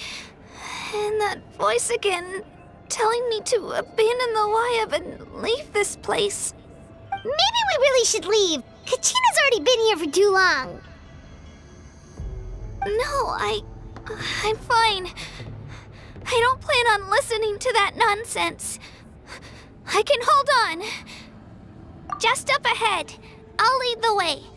Besides, I can still fight, so please, help me out a little longer.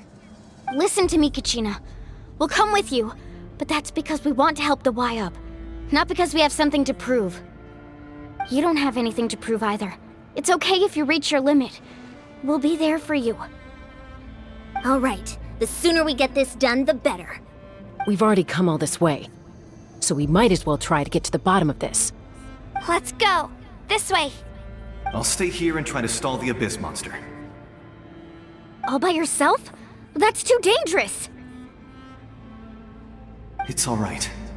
I may not be as strong as that monster, but I'm definitely more familiar with the area. Besides, I don't have much time left. If you're anything like my friend, I'm sure you're not particularly fond of goodbyes. So go. Achieve your goal, and return to the world where you belong. Thank you for everything. You're a true hero. Thank you. No one fights alone.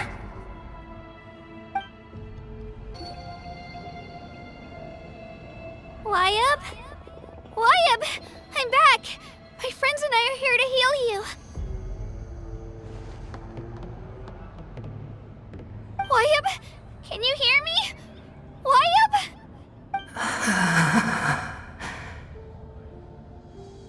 So we were right. The contamination is already too severe. It's preventing the Wayab from answering our calls. Alright, get ready, everyone. Time to purge the abyssal energy from this place. Careful. We've got company. Already? You really think that puny soul could slow me down? Courage in the face of futility is pure folly.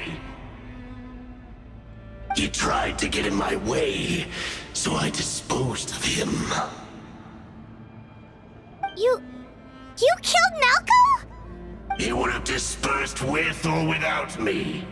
Rather than worrying about him, I would urge you to focus on yourself. You may have defeated others of my kind in the past, but underestimate me now, and it will be to your peril.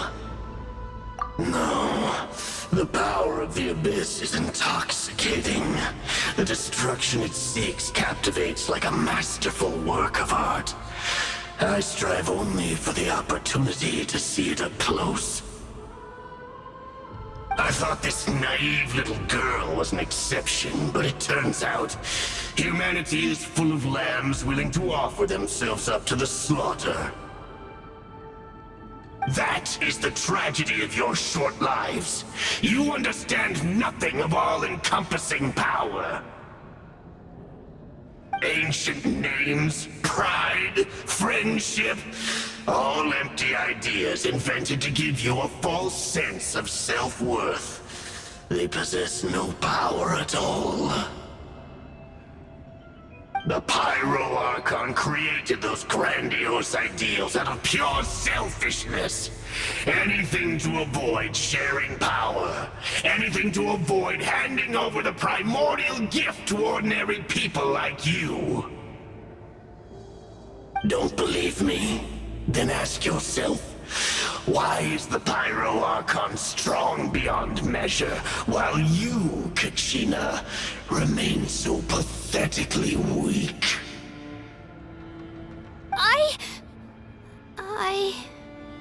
Kachina! Give me your hand.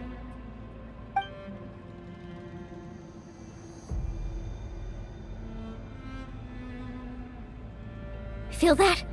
I'm right here next to you. Thanks, Moalani. You're right. I have nothing to fear. Because I'm not alone anymore. You're right. Maybe comforting ideals don't have any power. But you also couldn't be more wrong. You've never had to work for your own strength, so you will never understand the true source of our power. What? The courage we have to stand before you and not back down? It comes from our friendship. The power lies not in the ideal itself, but in our commitment to upholding that ideal, and in our decision to stand together and fight! Well said! Let's go, Kachina. It shouldn't take more than two of us to handle an enemy like this. Sorry in advance, but you deserve what's coming to you! There aren't many in Natlan who can beat us when we're together. It's time he got a taste of that kind of power.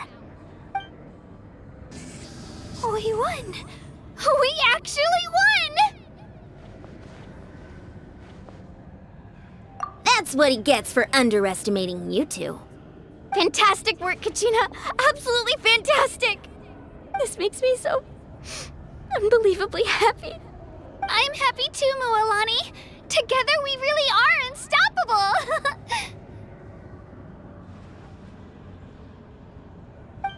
Huh? What's happening?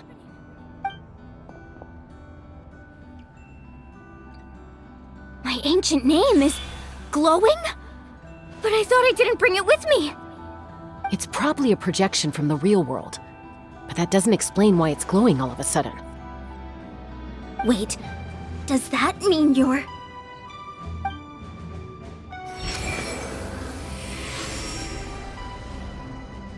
That was a bold move. Diving headfirst into the fire to save your friend, especially in a place so overrun with abyssal corruption. Still, seeing you pull it off was really something. Everything you said was exactly right. As isolated individuals, we stand no chance against the power of the Abyss. It took years' worth of scars and lots of unnecessary suffering for me to understand that for myself. The Pyro Archon's plan will unite us as one. Everyone has a part to play. Only then will we have the power to defeat the strongest of foes. Who are you? Tupac, a warrior from the people of the Springs. I fought against the Abyss during the invasion 500 years ago. I've heard that name before. You were the giant who saved all of Natlan. Since you were able to awaken my words from your ancient name, that means you have fully embodied the aspirations of the Wayub. Under the name Umoja, you shall unite the tribes and save Natlan from its impending doom. Me? As long as blood still runs through your veins, even the tiniest spark of steel against stone can ignite a flame. Its blaze will become one with our vision for Natlan. Even amid everlasting darkness, our bonds remain eternal.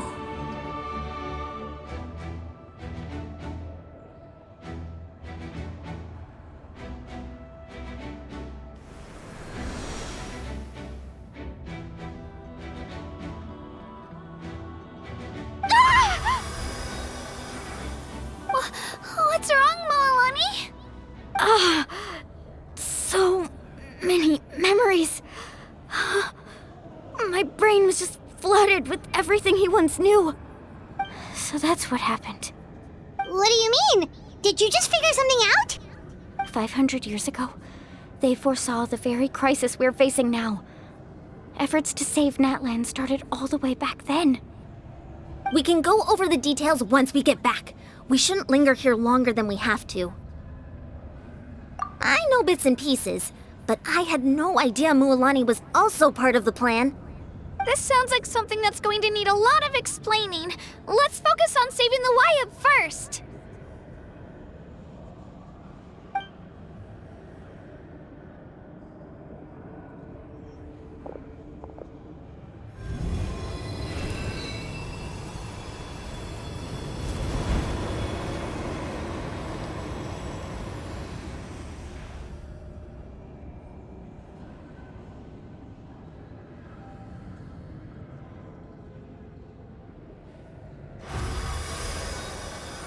Okay, that should be enough. Wayub? Wayub? Can you hear me?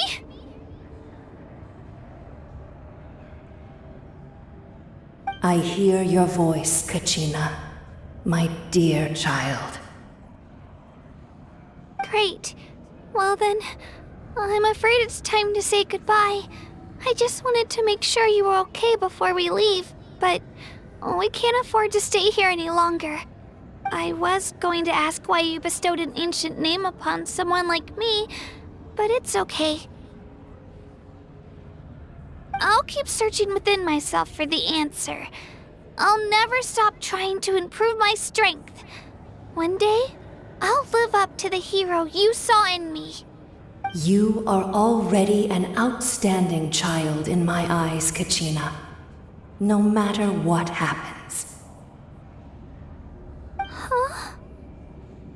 You are all my most beloved children. It has always been my honor to protect and nurture you. Your ancient name is just that. A name. Much like your parents chose to name you Kachina, I also gave you a name, but it need not define you. Focus on who you want to be. You are already worthy of your name. Now, you need only devote yourself to becoming a better you. The story of your ancient name is for you to continue. Just like your parents, my love for you will never change, no matter what the future holds.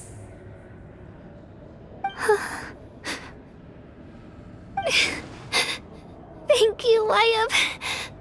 It gladdens me to see the Pyro Archon's plan move another step towards completion, but it is time for you to leave this place. The situation here is getting worse. Go now, my children. Save Natlan on behalf of all you hold dear. I know we've never met before, Wyatt, but I just wanted to say thank you for encouraging Kachina. It was exactly what she needed to hear. Whoa! What's going on? An earthquake? We're out of time. It's the power of the Abyss. Quick, we need to run!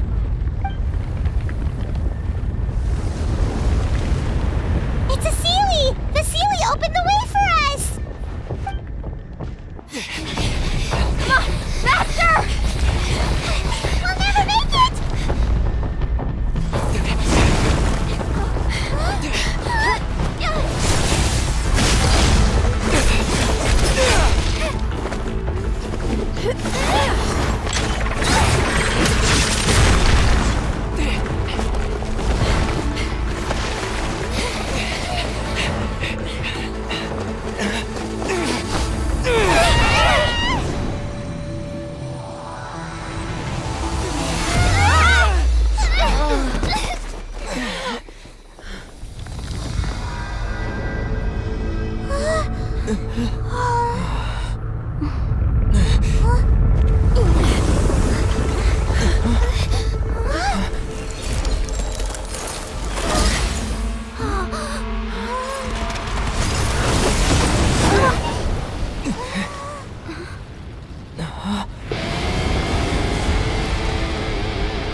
You've done well. Now come home.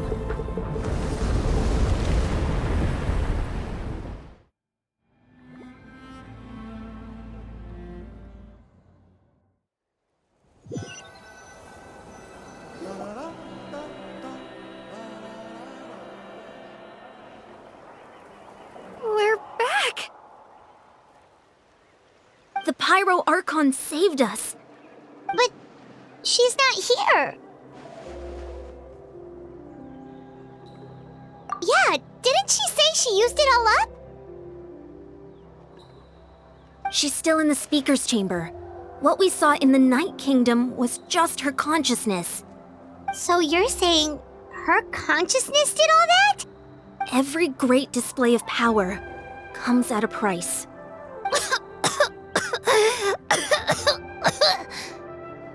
You must feel terrible, Kachina. Just hold on. We'll get you to a doctor soon. Let's get back to the stadium.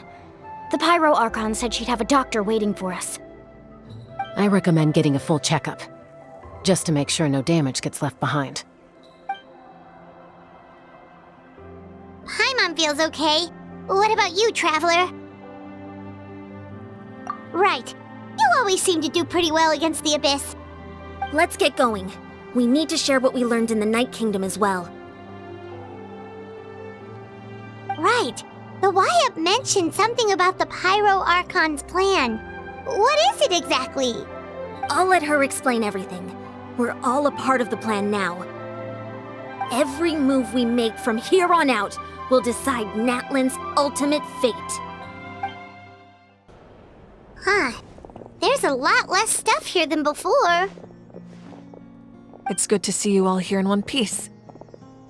I know you must have a lot of questions, but let Koichi check you over first.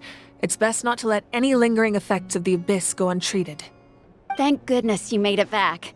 I came here as soon as the Pyro Archon told me about your plan. Take a seat, everybody. I'll examine you one by one.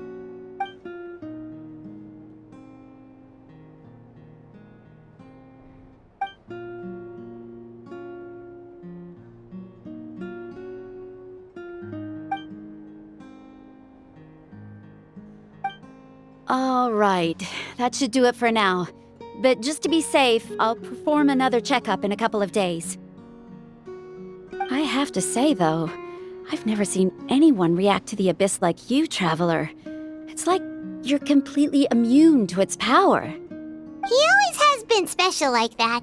He can even purify its power. Wait, now that you mention it, Paimon doesn't think she's affected either.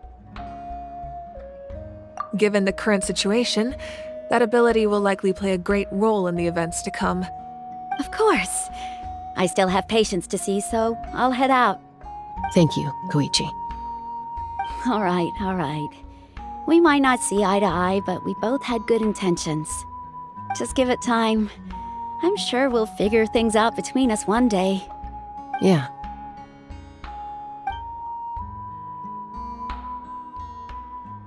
All right.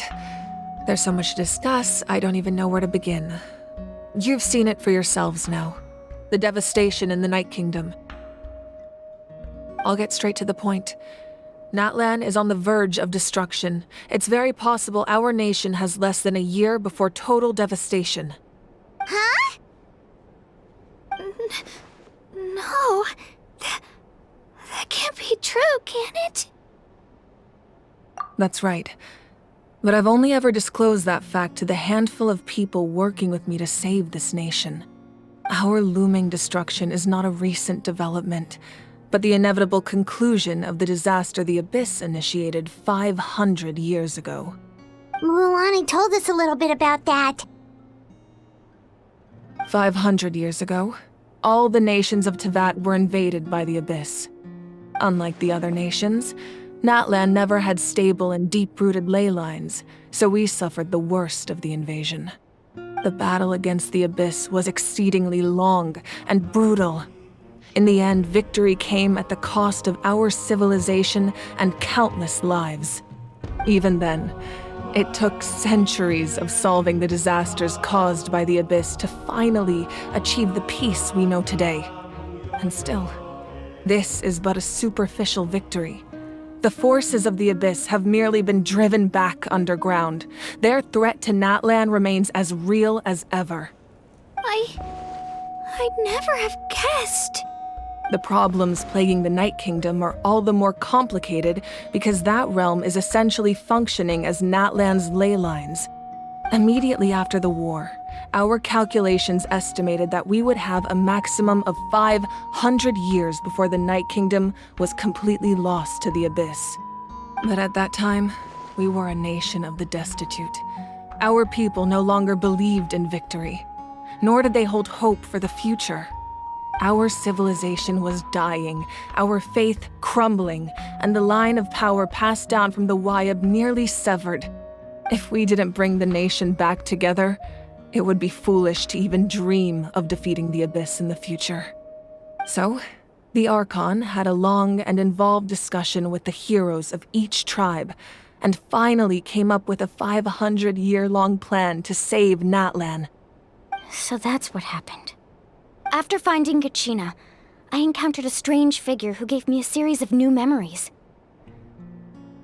Since the plan was mentioned in those memories, I guess I've been chosen to play an important role in it. But there's still something I don't understand. Those memories showed me the Pyro Archon from back then. And it was you. Huh? But that doesn't make any sense. The Pyro Archon is supposed to be human. It's impossible for a human to live that long. That's right. The hardest thing for humans to overcome has always been time. Or rather, the natural limitations of our lifespan. A god can extend a human's life by using a certain amount of divine power, or subjecting them to a curse. But, as we all know, Natlan doesn't have gods like that. We can only rely on our own methods. A human life is like a flame destined to be extinguished. 500 years ago, I placed my life within the sacred flame. Only by dying before my time could I have the chance to wake up again. So, in other words, this is your second life? Yes. We only managed to defeat the Abyss all those years ago because the tribes came together as one.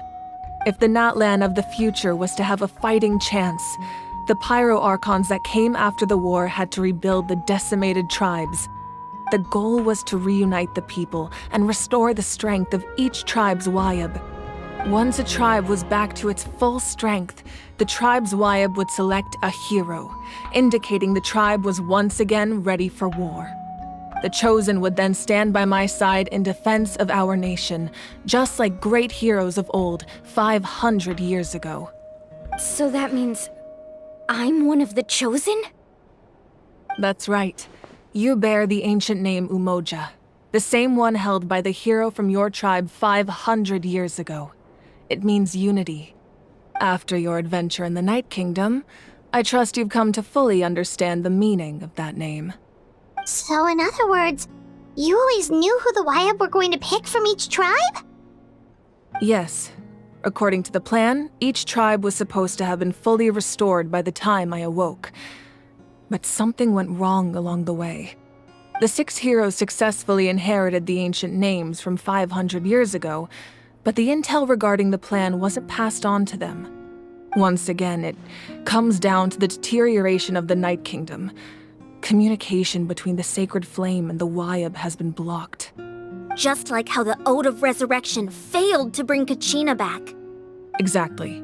It's just another tactic the Abyss is using against us.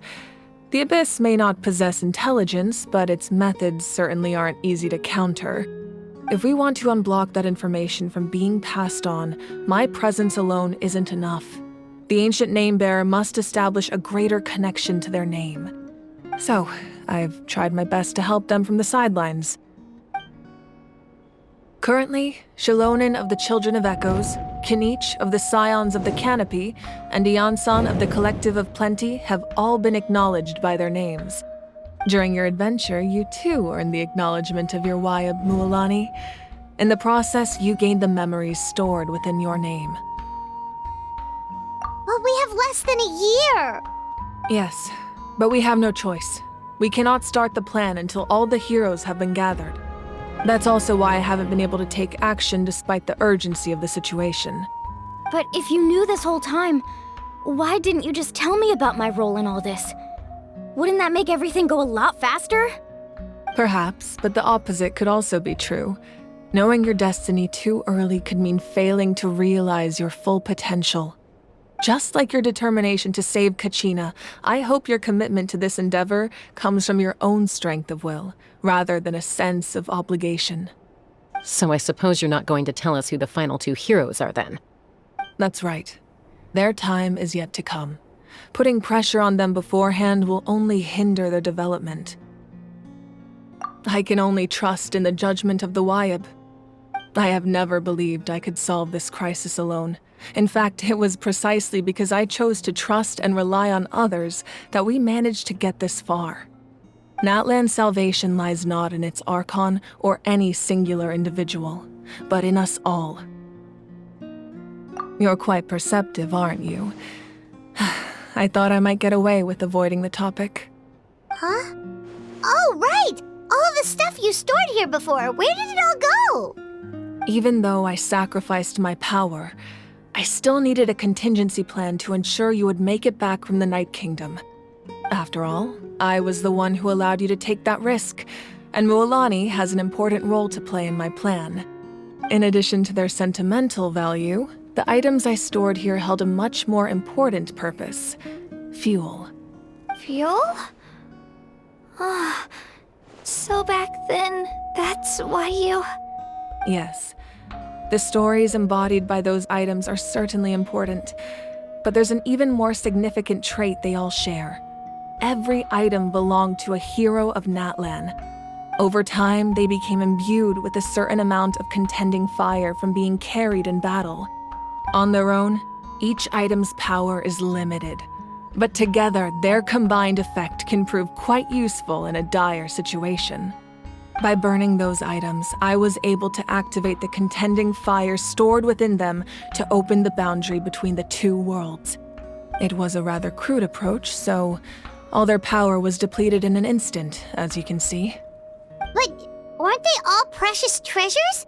What about their stories? That's exactly why I dragged you all here.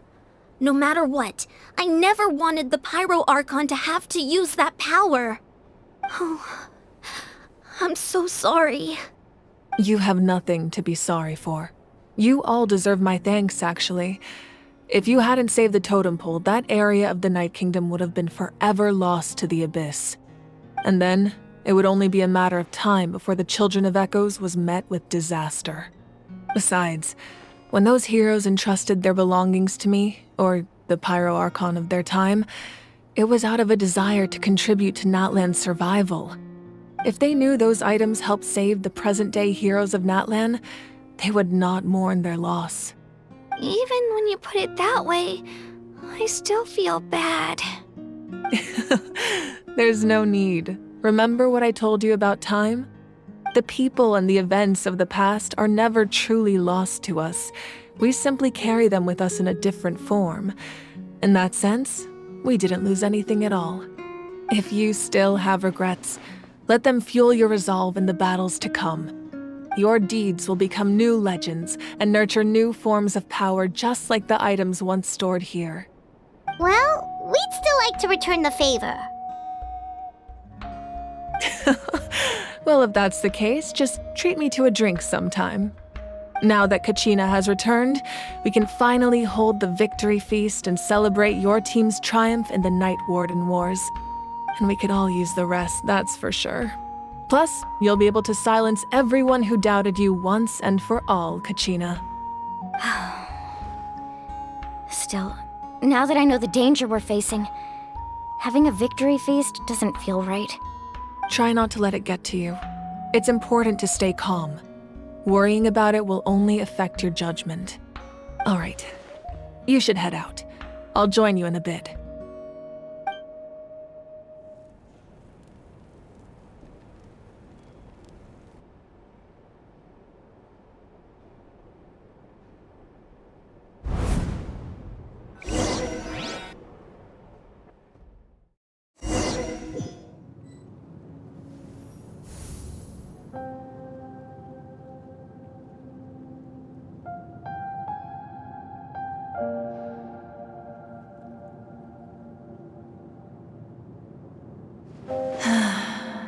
When I was young, I used to sit by the hot springs and listen to the stories of warriors from all over Natlan. They attract people from all walks of life.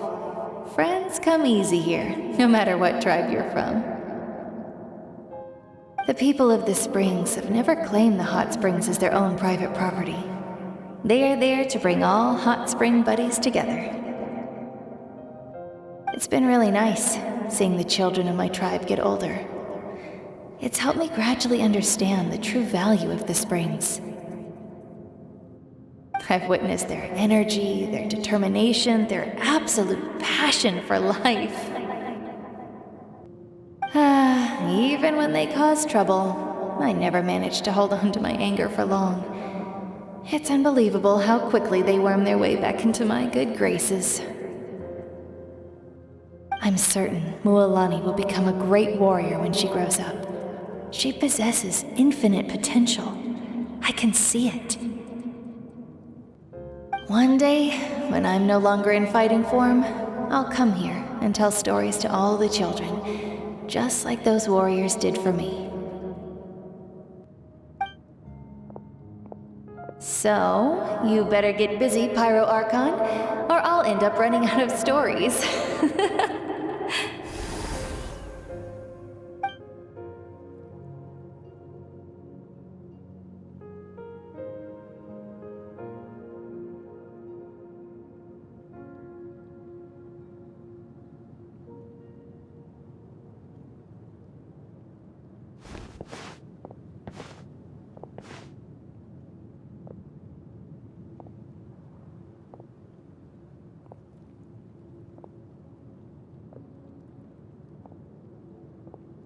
Our nation is engulfed in darkness. Our tribes stand divided, and yet you promise victory in the distant future.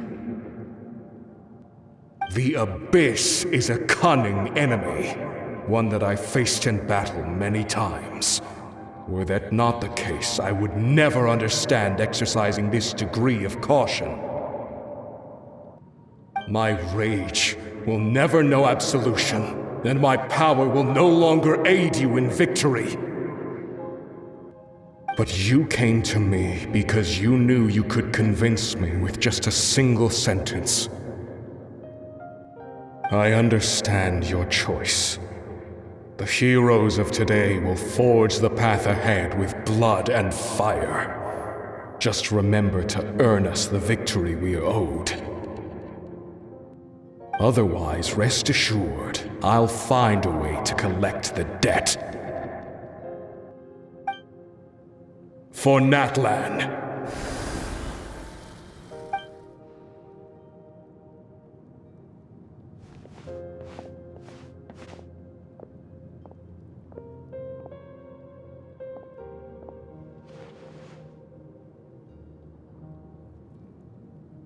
So, you're gonna head 500 years in the future to serve as the Pyro Archon again? But what about the you from right now? You're just gonna die? You can't ask her those questions and expect her to answer, my dear. The decision is hers to make, and she deserves our support. We will do everything we can to rebuild the tribes. Don't you worry. Even across time, we will all do our part to fight for Natlan's future. Yeah, Mom's right. We'll always believe in you, sis. Oh, seriously though, Dad should be here. Where is he? I imagine he didn't know what to say, so he chose not to come at all. Don't take it to heart, my dear. That's just who he is.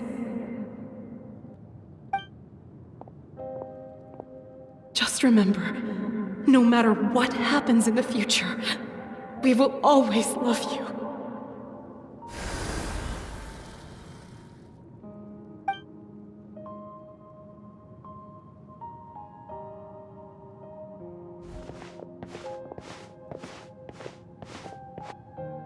I'll come find you one day. I know I can't live that long, but I'll think of something. There has to be a way for us to meet again one day. If there's an answer out there somewhere, I'm gonna find it. So, don't forget about me.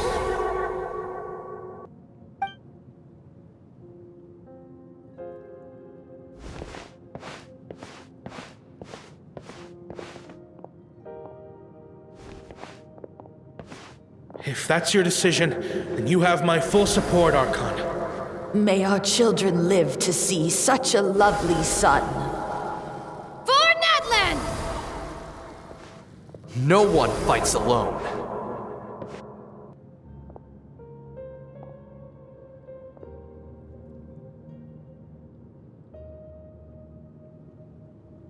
The rules are my legacy. They shall grant us the strength to overcome the next tragedy.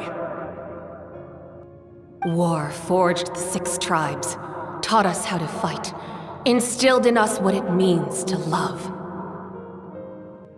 Who will be the one to bring this to an end?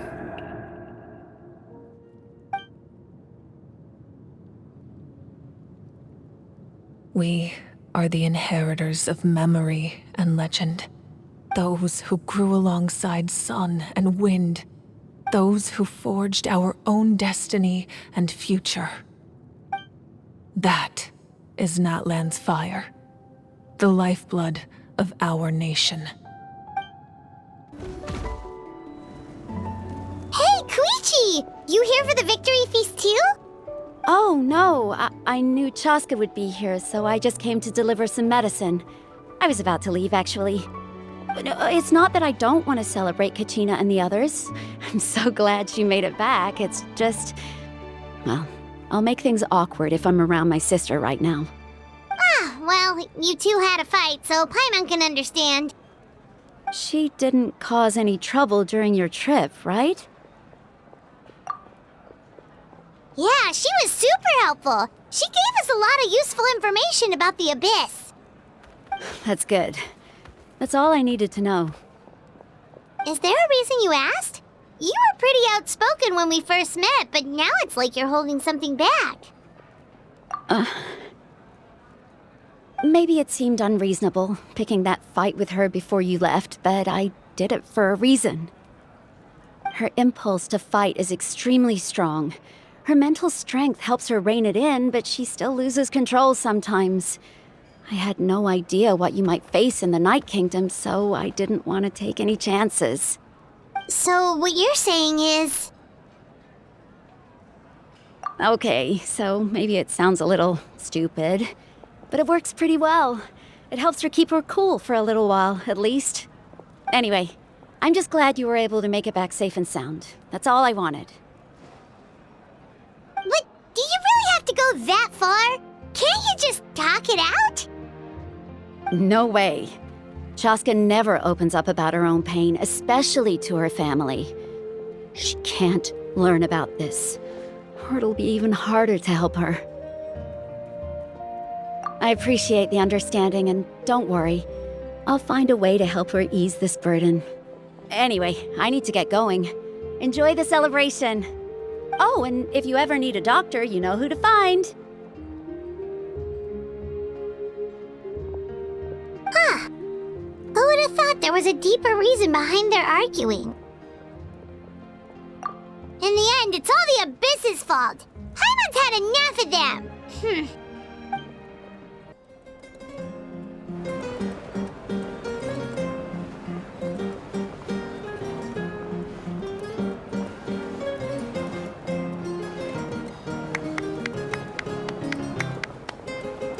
Let's give a huge round of applause to our brave young warrior, Kachina! Woohoo! Well done, Kachina. Thank you, everyone. I'm so glad I finally made it. I always knew you could do it. With so much potential at your age, you have a great future ahead of you. You're one to talk. Don't think I didn't know you were the first person to abandon your team. I'll be dealing with you when we get back. I had no choice. My friend invited me. I couldn't just say no. Oh, really? So you weren't just trying to get ahead in the first round? I wasn't, I swear. I just happened to find that bearer injured in the wild, so I stopped to bandage his wounds.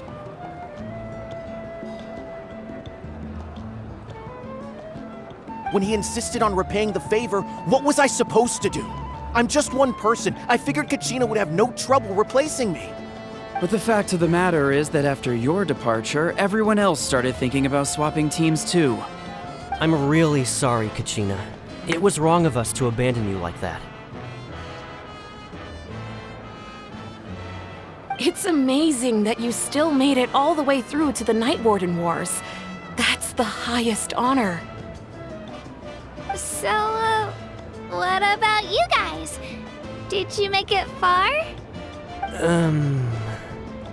Our team captain drank too much the night before the competition and turned up late to the stadium on the day. We got disqualified.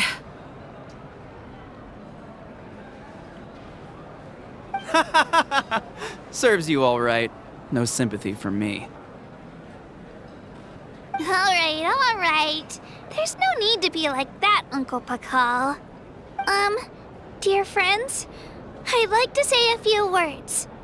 Firstly, I'm grateful to my friends and our great Archon for helping to bring me back. This traveler and his companion Paimon are some of the strongest people I've ever met. If they were allowed to participate in the pilgrimage, I have no doubt that they'd win the whole thing. They've agreed to let me learn from them. With their help, I believe I can become even stronger still.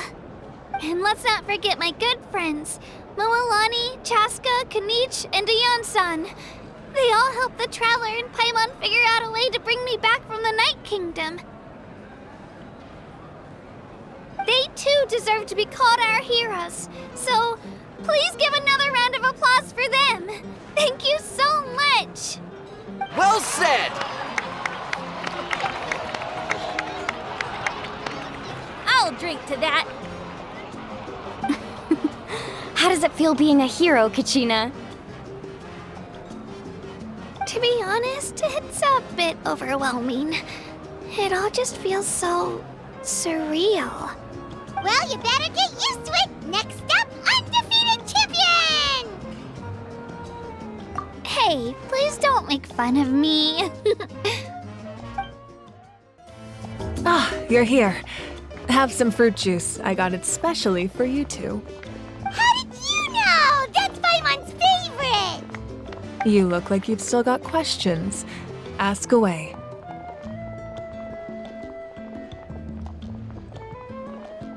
Because they had their own lives to live. The thought of telling them, abandon your families and everyone you love, and come with me to the end of time, for in 500 years Natlan will be destroyed, it seemed too cruel. You could just as easily point out that everything in this world would come to an end eventually.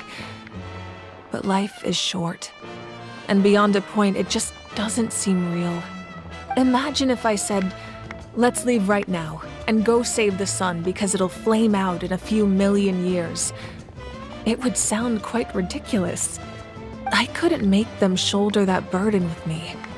Besides, every generation will have its heroes, this one included.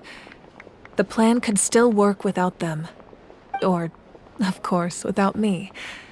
But since I was the one who came up with the plan, I felt duty-bound to see it through to the end. Paimon's suddenly remembering that portrait in your room. Was that your family from back then? Yes, it was. So when you asked me who my sister grew up to be, the truth is that very little information survives. From what I've been able to piece together, I can conclude with a reasonable degree of confidence that she ended up as an architect and artist. She played an instrumental role in rebuilding the scions of the Canopy tribe, designing and building many houses. But of course, none of her buildings are around anymore. Still, it was an impressive achievement, and I'm very proud of her. You feel lost keenly. It seems to stir up feelings of regret in you. But this is something I have long since come to terms with. This is a war, and there can be no war without loss. I am already far more fortunate than those who lost their lives to the Abyss. The people of Natlan look to me as their Archon, and the weight of their expectations is mine to bear. I must see our fate through to the very end, no matter what I may find there. Yeah, doesn't that mean the way everything ends has already been written, including your plan? I suppose, but so what? Don't forget, time takes many forms. The past, present, and future coexist, and all are equally important. Even if the future ends in destruction, there's still no reason to give up on the here and now. And it's precisely because we humans cannot know our fate that we will never give up on our struggle.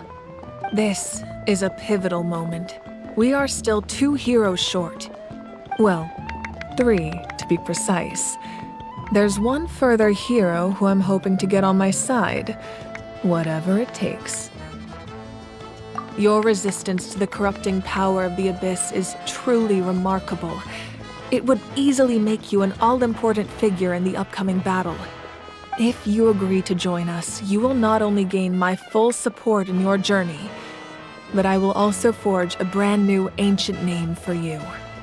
Ancient names can be forged? They can. Several strict conditions must be met, but if they couldn't be forged at all, then the number of them in circulation would have long dwindled to 0. Possessing an ancient name would mean that your adventures in Natlan are recorded in full. Your stories would be remembered by our people for all the years to come. The Ode of Resurrection may have temporarily lost its power, but still, take this as my personal guarantee that I shall never let you fall.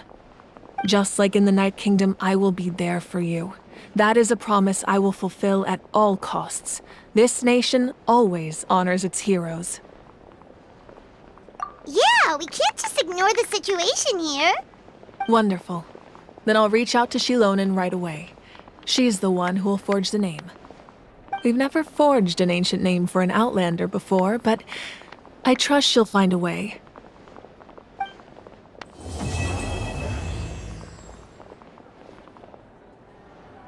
My lord, we've received word that the Pyro Archon has lost much of her power. Although your injury complicates things, this is most certainly the opportune time to seize the Gnosis. Victory and defeat are rules, not outcomes. I have never taken advantage of an opponent in a time of weakness, and I don't intend to start now. As for you, I must confess, I did not expect that little trick of yours to save the day. No matter how dense the fog, as long as the sun remains, we cannot turn day into night. She could have dispelled it. She simply chose not to. You don't have much time, and you're injured on top of that. What do you plan to do next? I'm beginning to see just how useful you may turn out to be. You heard something from here, didn't you?